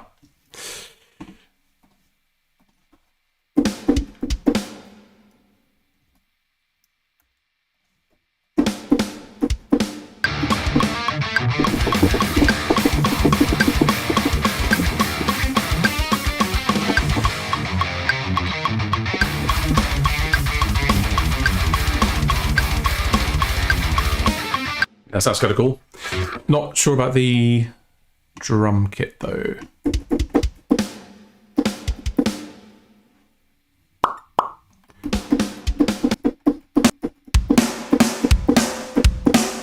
I do like the downbeat kit, but it's quite blown out, and I don't know if there's a setting on the master somewhere for like, yeah, I don't know. And that might be a bit, I don't know if I can put orchestra on this.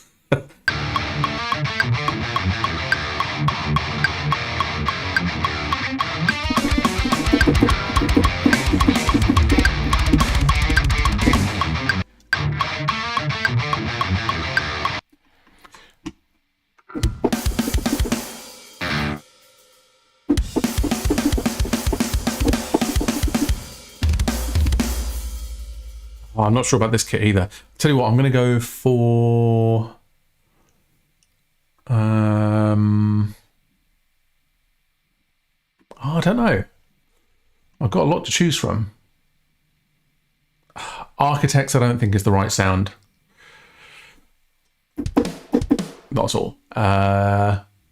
Metal? What's that saying?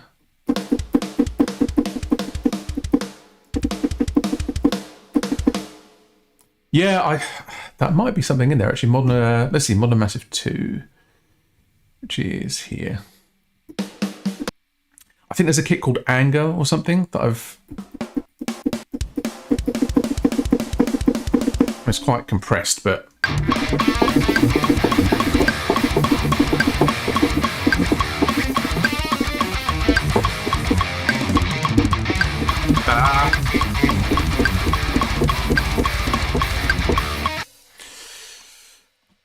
again, we'll do it in bits. So if we, yeah, Pringle can snare.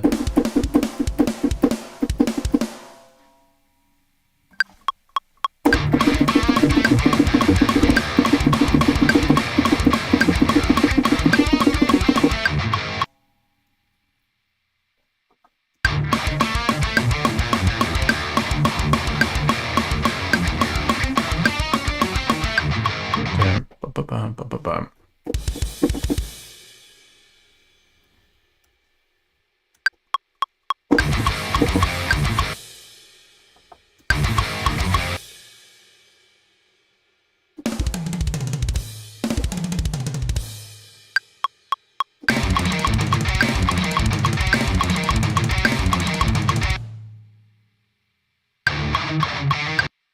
It's nice to have that little dum, because you do like it.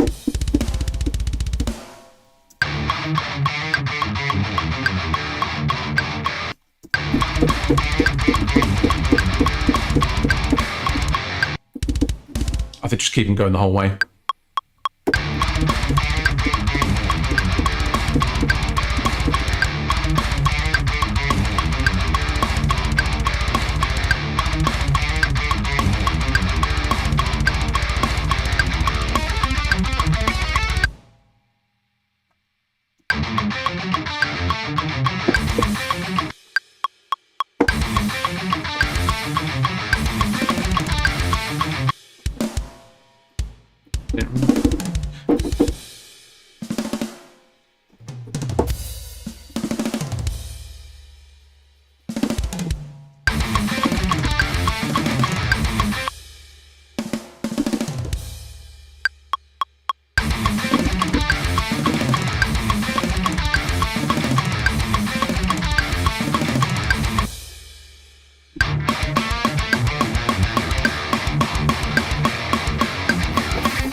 Okay, there's no crash there.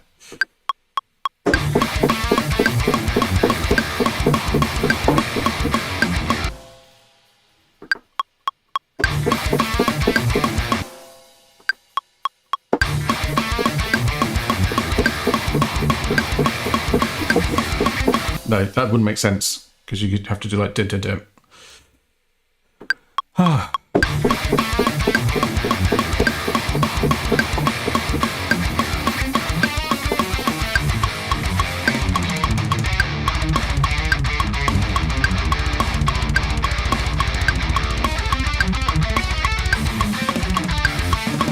How are you recording the cymbals separately over the kick and snare?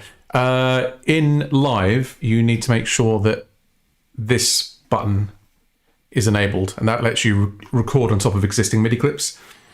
Otherwise, it will just overwrite them.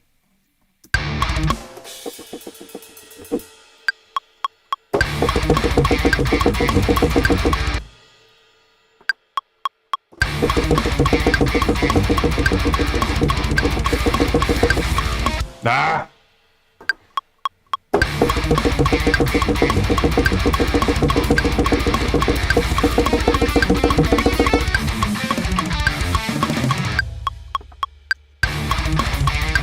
Still feel like there's a better kit than this. It's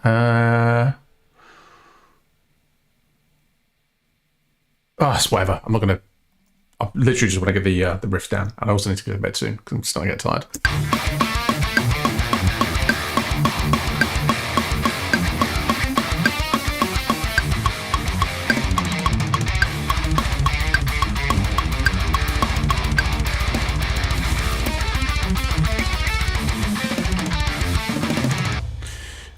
So yeah, then the other one I had was and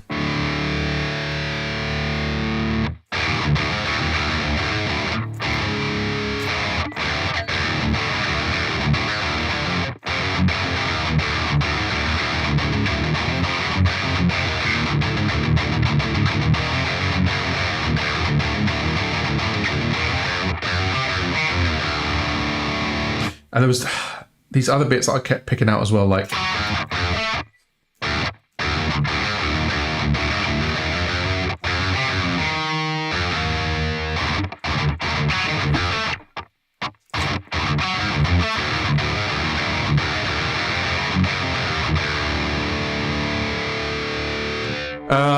I tried to.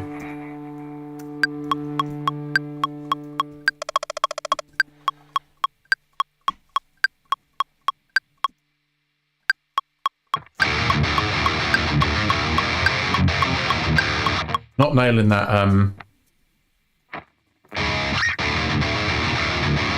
Oh, that was good.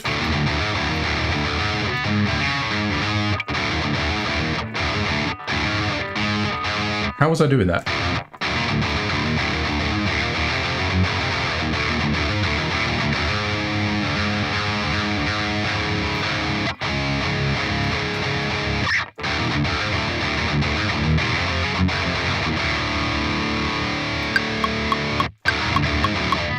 Come on.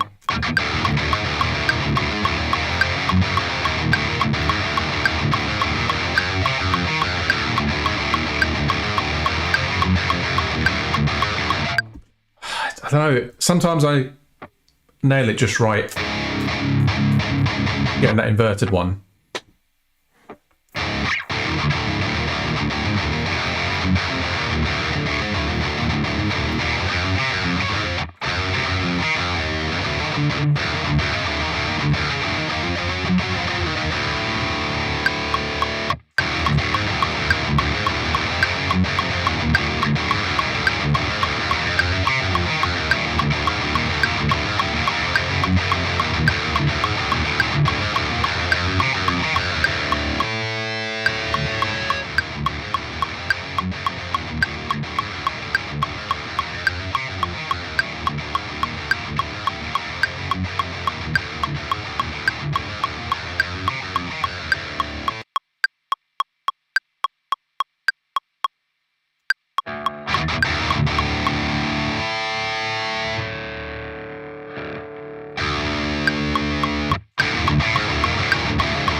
But I'll use the first half of that, it's fine.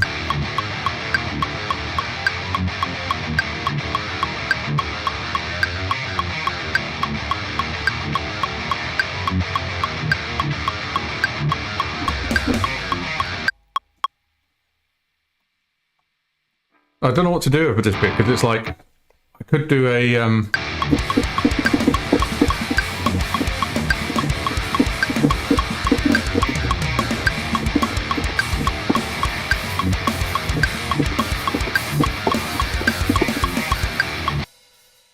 that kit's not doing it for me. I will try...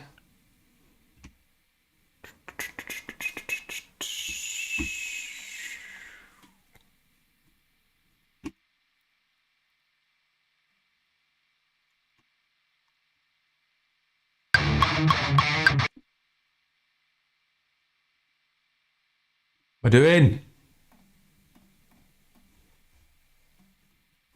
Okay, there we go.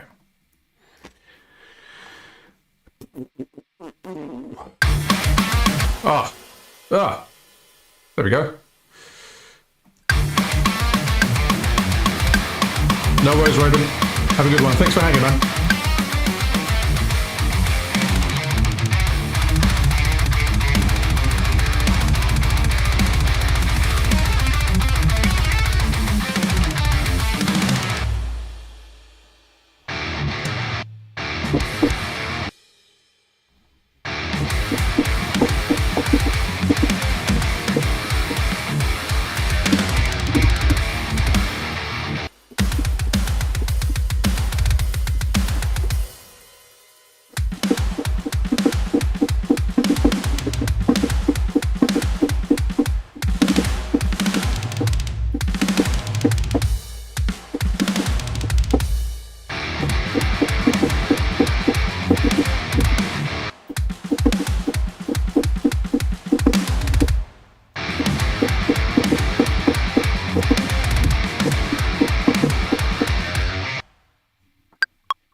Ugh. No, no, no.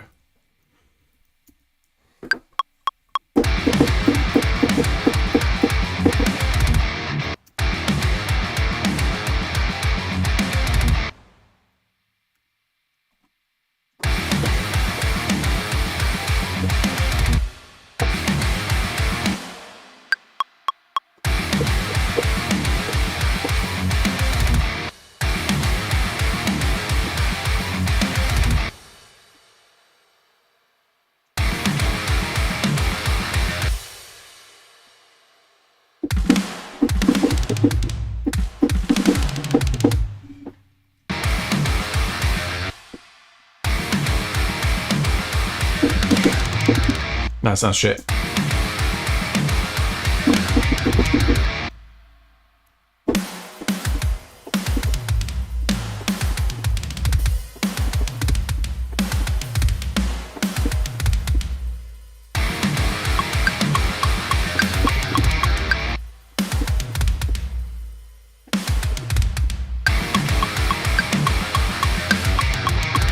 Oh.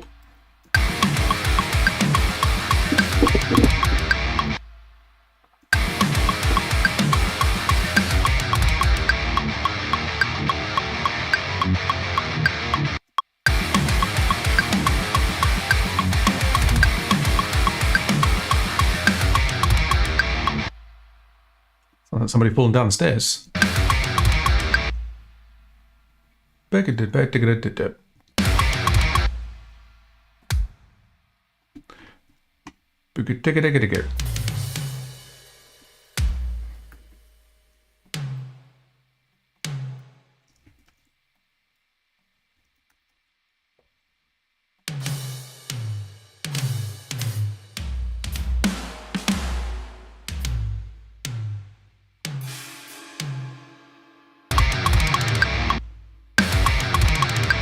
No.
Oh, no, wait, Jordan.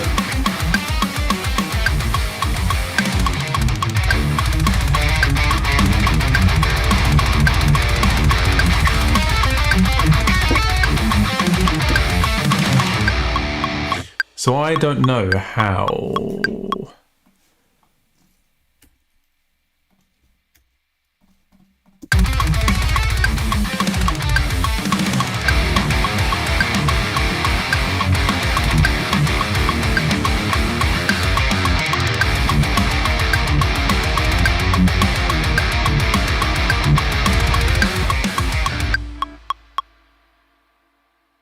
I mean, I might just keep all of these bits kind of separate and then figure out how they link, if they do.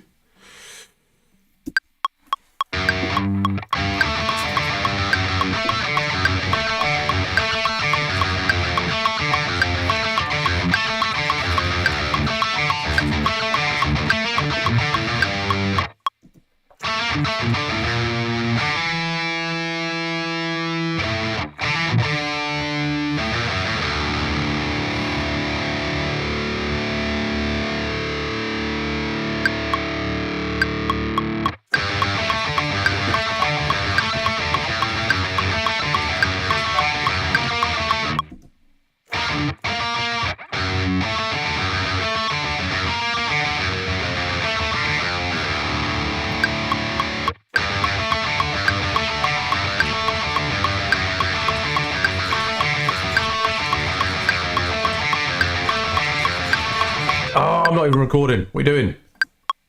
Literally, what are you doing?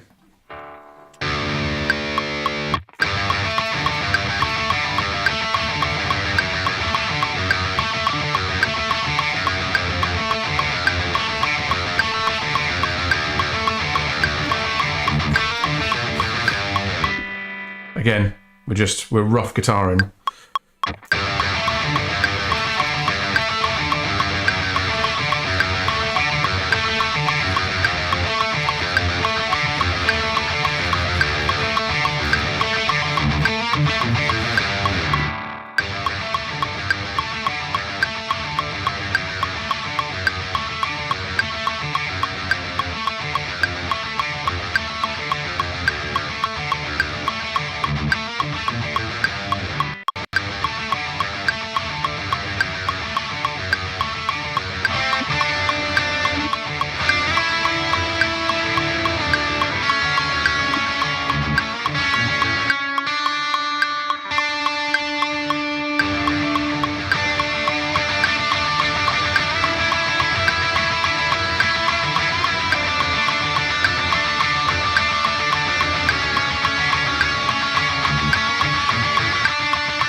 Be cool to do like a little and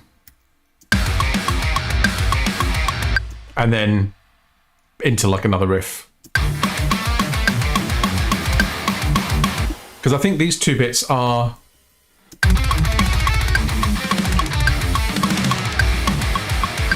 think they do flow.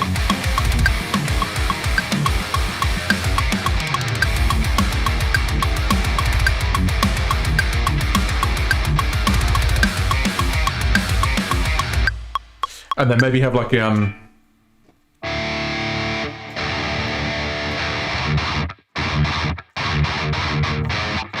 sort of machine gunny sort of riff, like.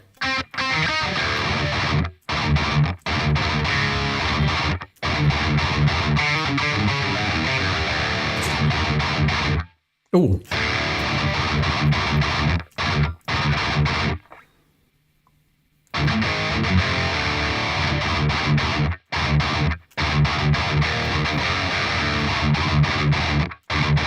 I don't know, something like that.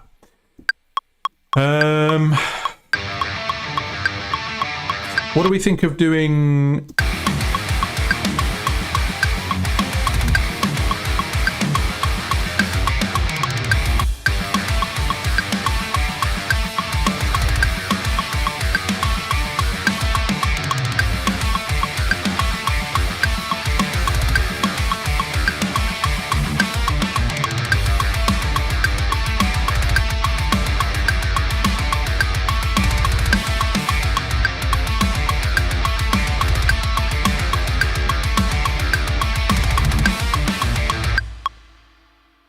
Do-do-do-do-do-do-do.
Ooh, starting to hear something. Because then that is the same notes that go over.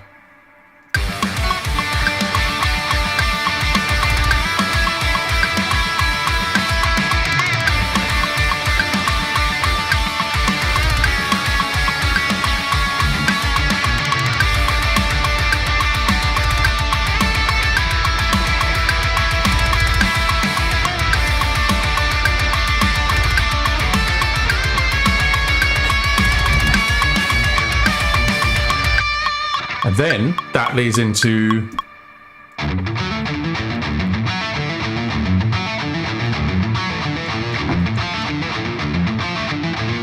and then we can have a little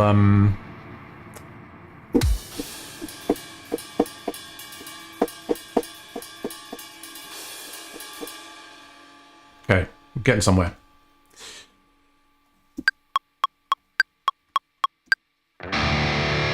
What I'll need to do is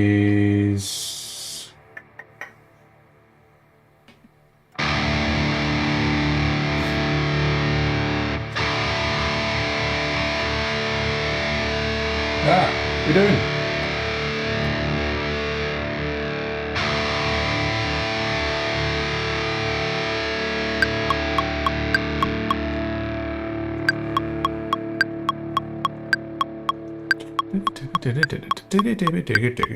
So I need to set.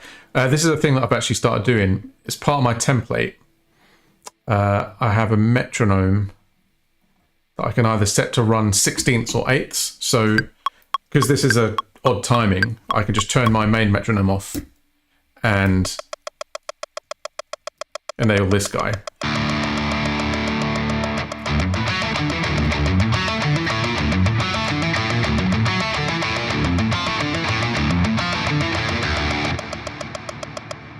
So what we'll do is bring this guy down.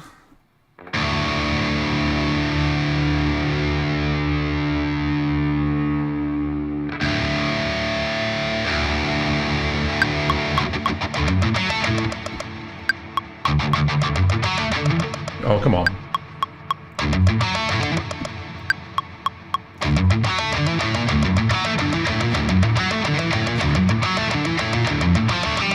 I'm not going to have this much reverb on it. In fact, I think the reverb's going to throw me off a bit.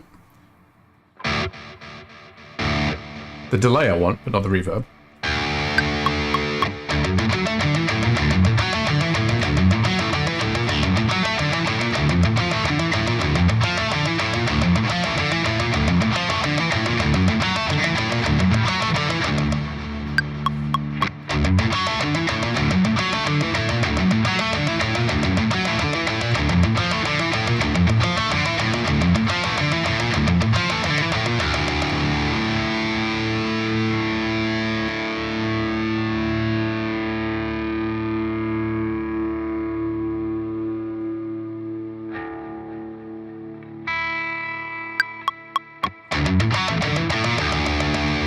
No!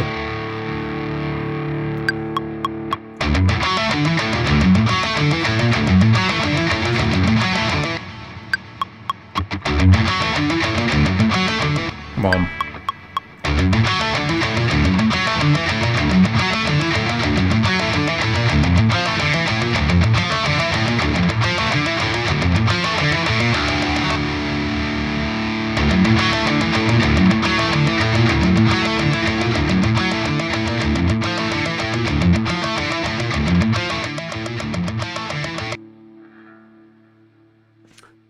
I'm a 6-string boy now. I do have 6. Well, I have 6 through to 9, but I'm not using the 9 for a lot of stuff. I used it on Prince of Failure, mine and Dan's album. That's on 2 tracks.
I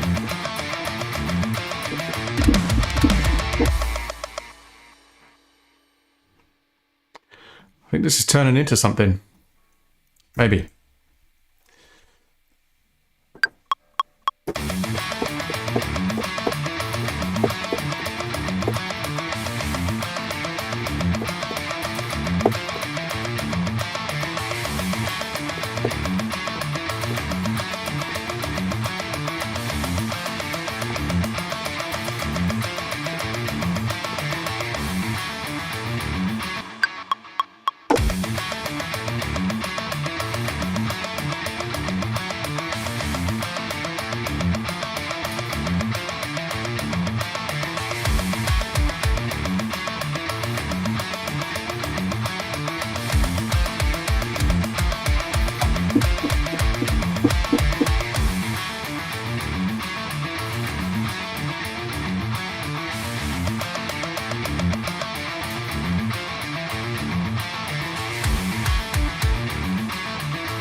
Again, this is all just like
so we definitely need a riff that's like a variation on this, but kind of more pared down to maybe have like some lead work over it or something. And then that will kick into this section.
Don't know. I think I might be running out of ideas.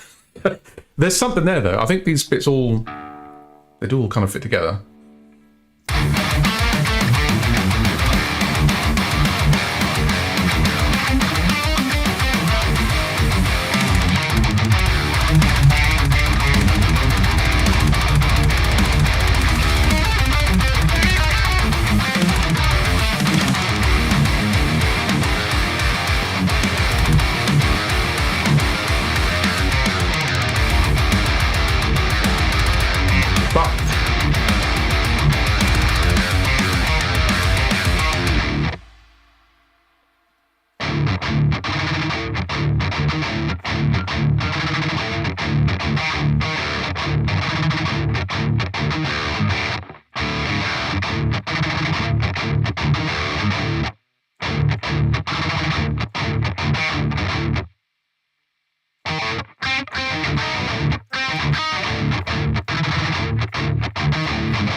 Ah, what are you doing?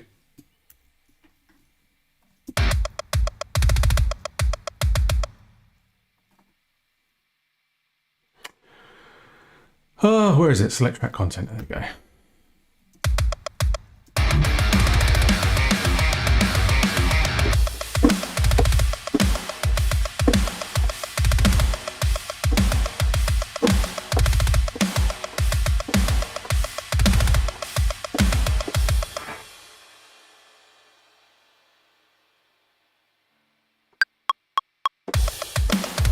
Ready?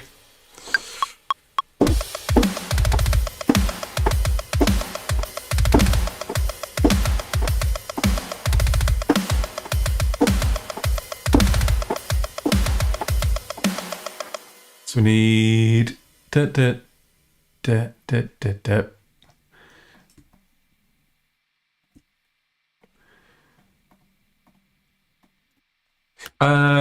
Question about composers. Do you usually compose as you record bottom up? You sometimes approach top down for things you record. Varies. I mean, in the past, distant past, I'd normally start from like the high point of the song, or like the chorus or the main, like the biggest section, and then figure out how I got there and how I get out. And that's sometimes an interesting way of like picking out little motifs and phrases and stuff that you can hint at different points in the song. Sometimes I'll do the whole drum track first. I've done that a couple of times. Harvey Wallbanger was one of those songs. Literally just, I knew kind of what I wanted the riff to do. So I let the drums dictate the structure of the song and then kind of figured out what the guitars did afterwards. So sometimes that works. And then other times it's kind of just scattershot like this, where I'm kind of just recording things that I think sound cool.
Don't know.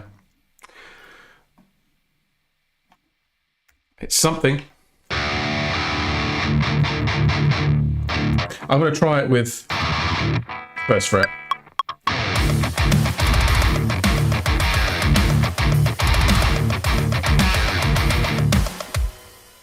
I want to fit that in though.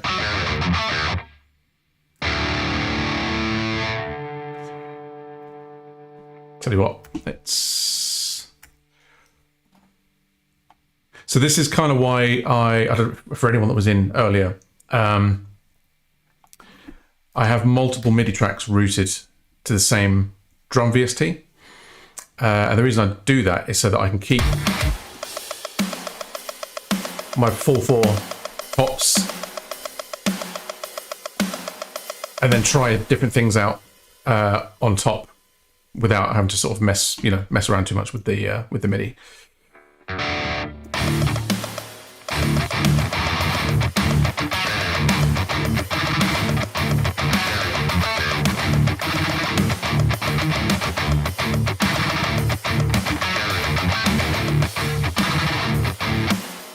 don't know how this is going to work.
know if that's going to work.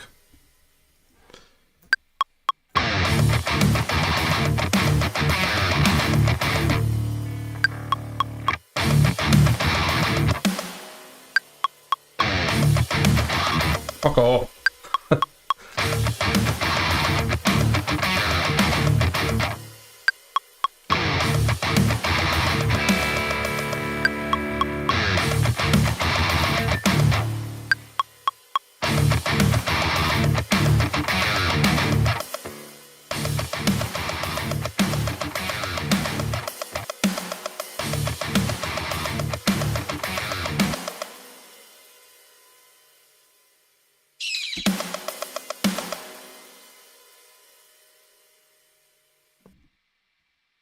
Need to mute those drums. Well, let's hear what that sounds like if I just copy it just for now. And then have the kicks.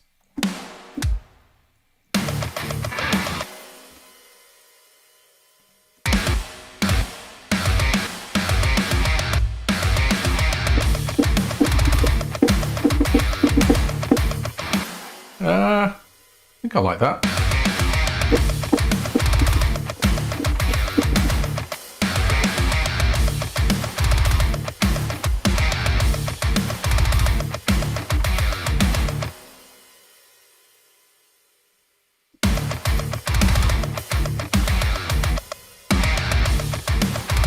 I do need an extra string.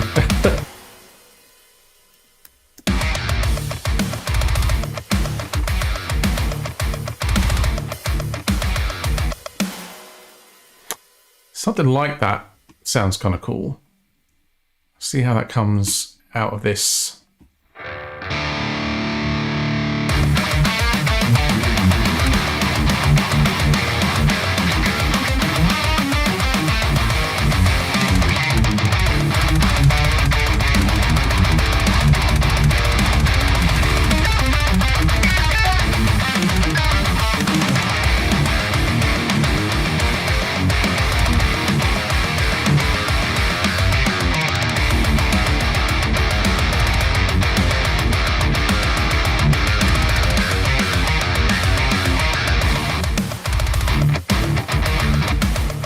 Fuck.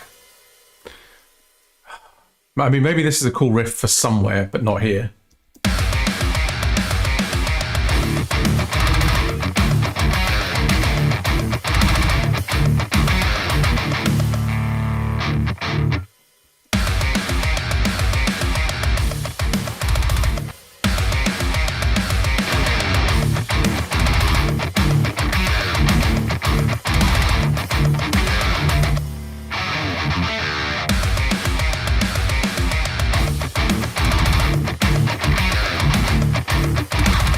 Ah, okay.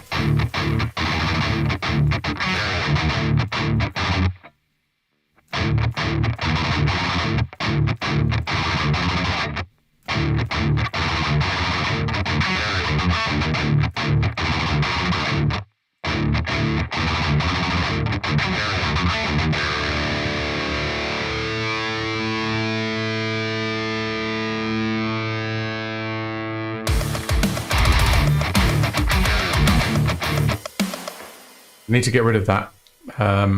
Get rid of the drums.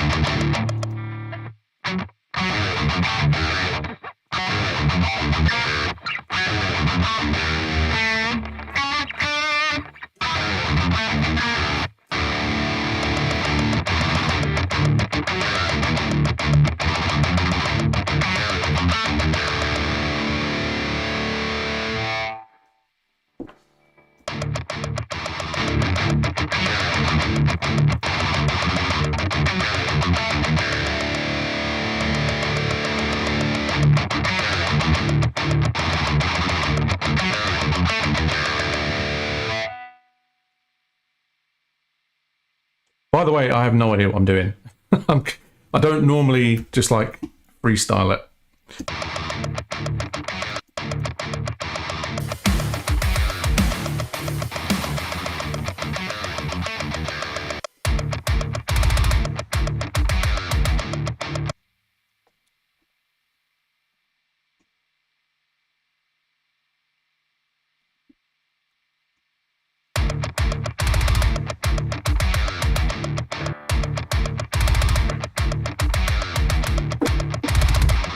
Ah!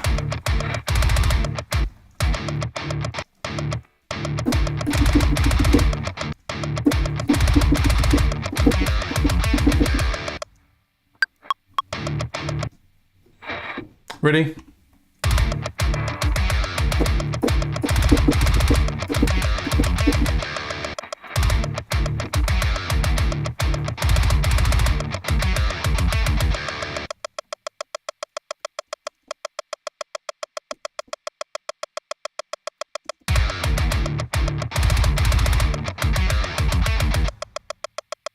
I have no fucking clue what's going on. This might sound cool when it all...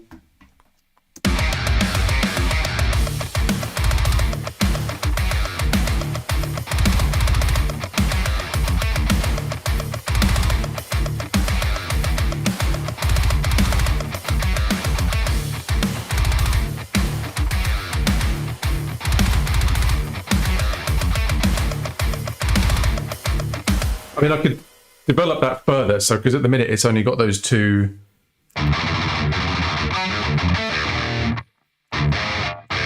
Oh, I don't know.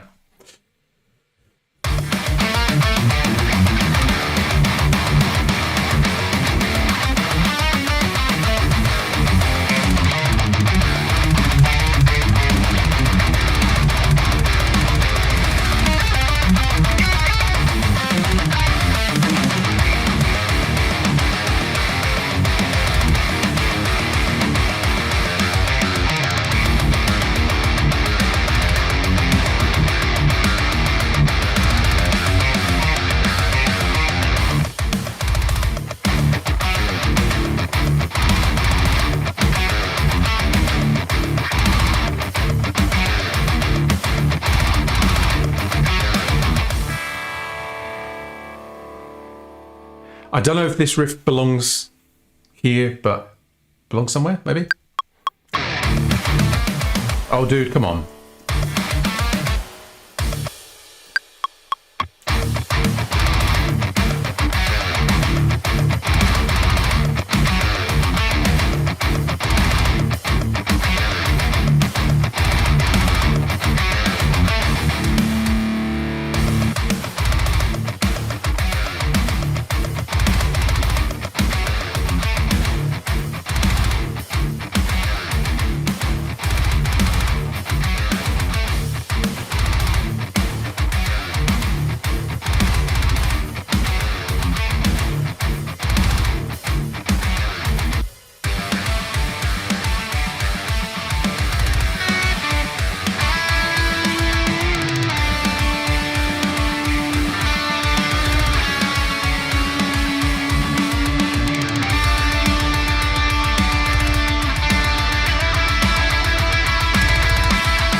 And then some kind of like more riffy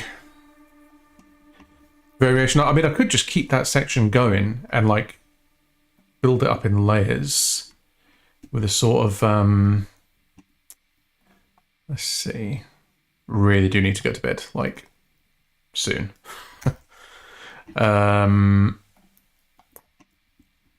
So kind of bring the gain down for that bit so it's almost clean.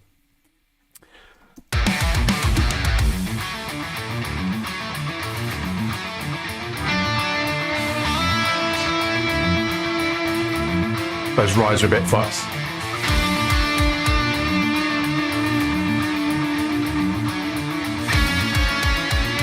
And then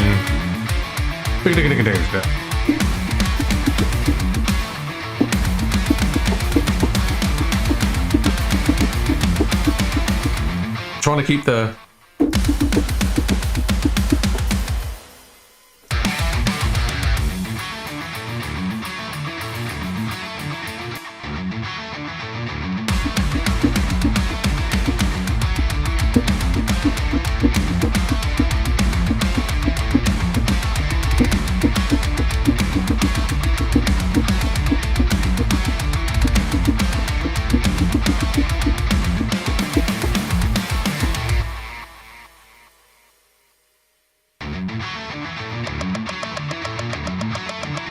I don't know why the grid is really like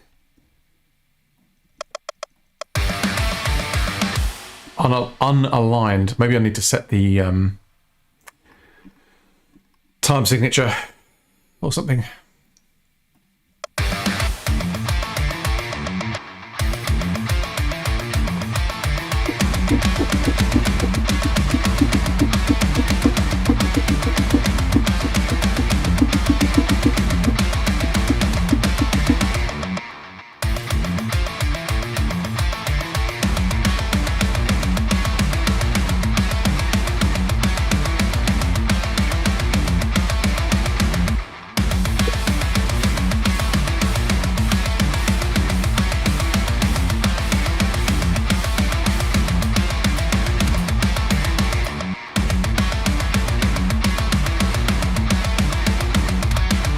No!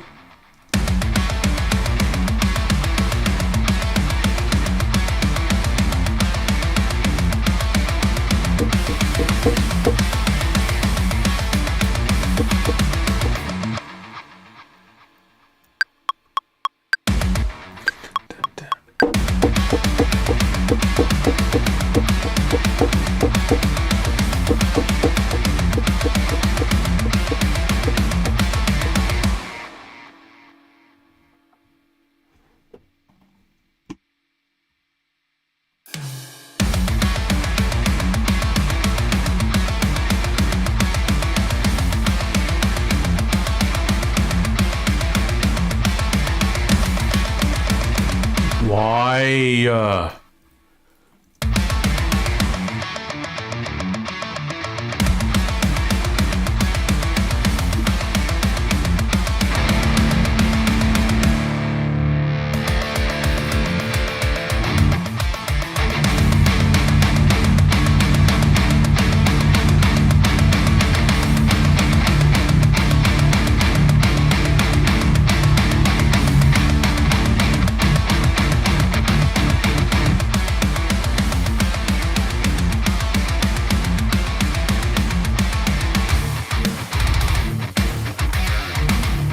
That kind of works, coming out of that into... Yeah, into that. So let's try... Oh my god, I need to go to bed. I'm so tired.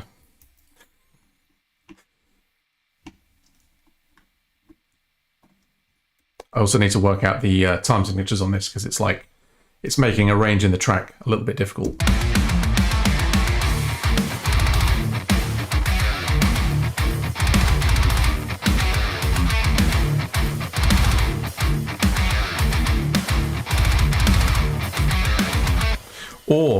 Or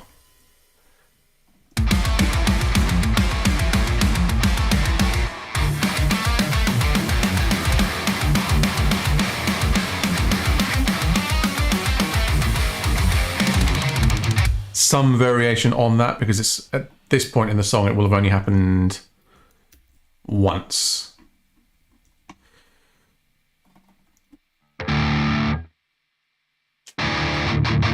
Oh, nice one, Number Wang. Number Wang. Excellent reference. Yeah, I am about to go to bed. Then I have one more playthrough of this, see how I'm feeling about it. I think the bits all kind of fit together, but there's... I don't know, there's something.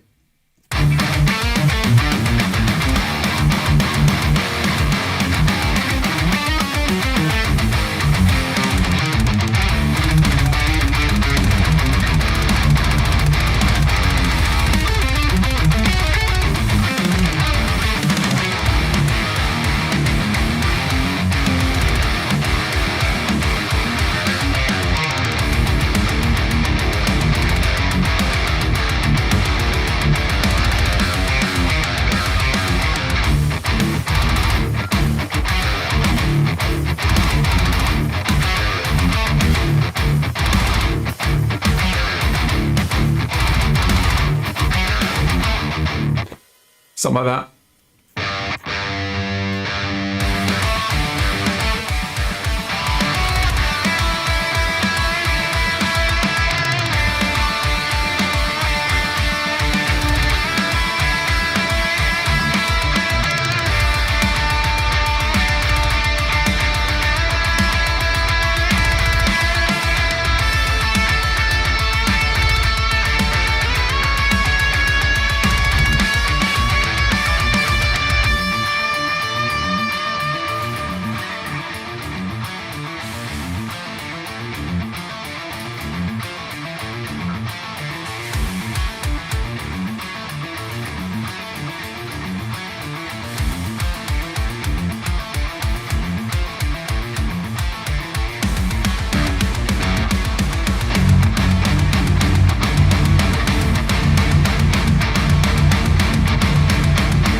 I don't know. I also picked up on the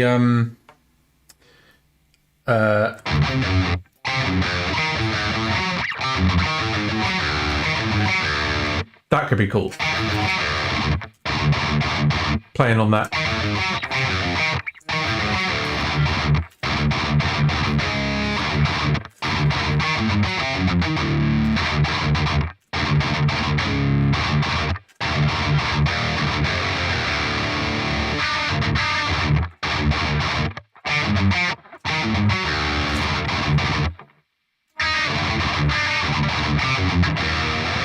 Oh fuck, I don't know.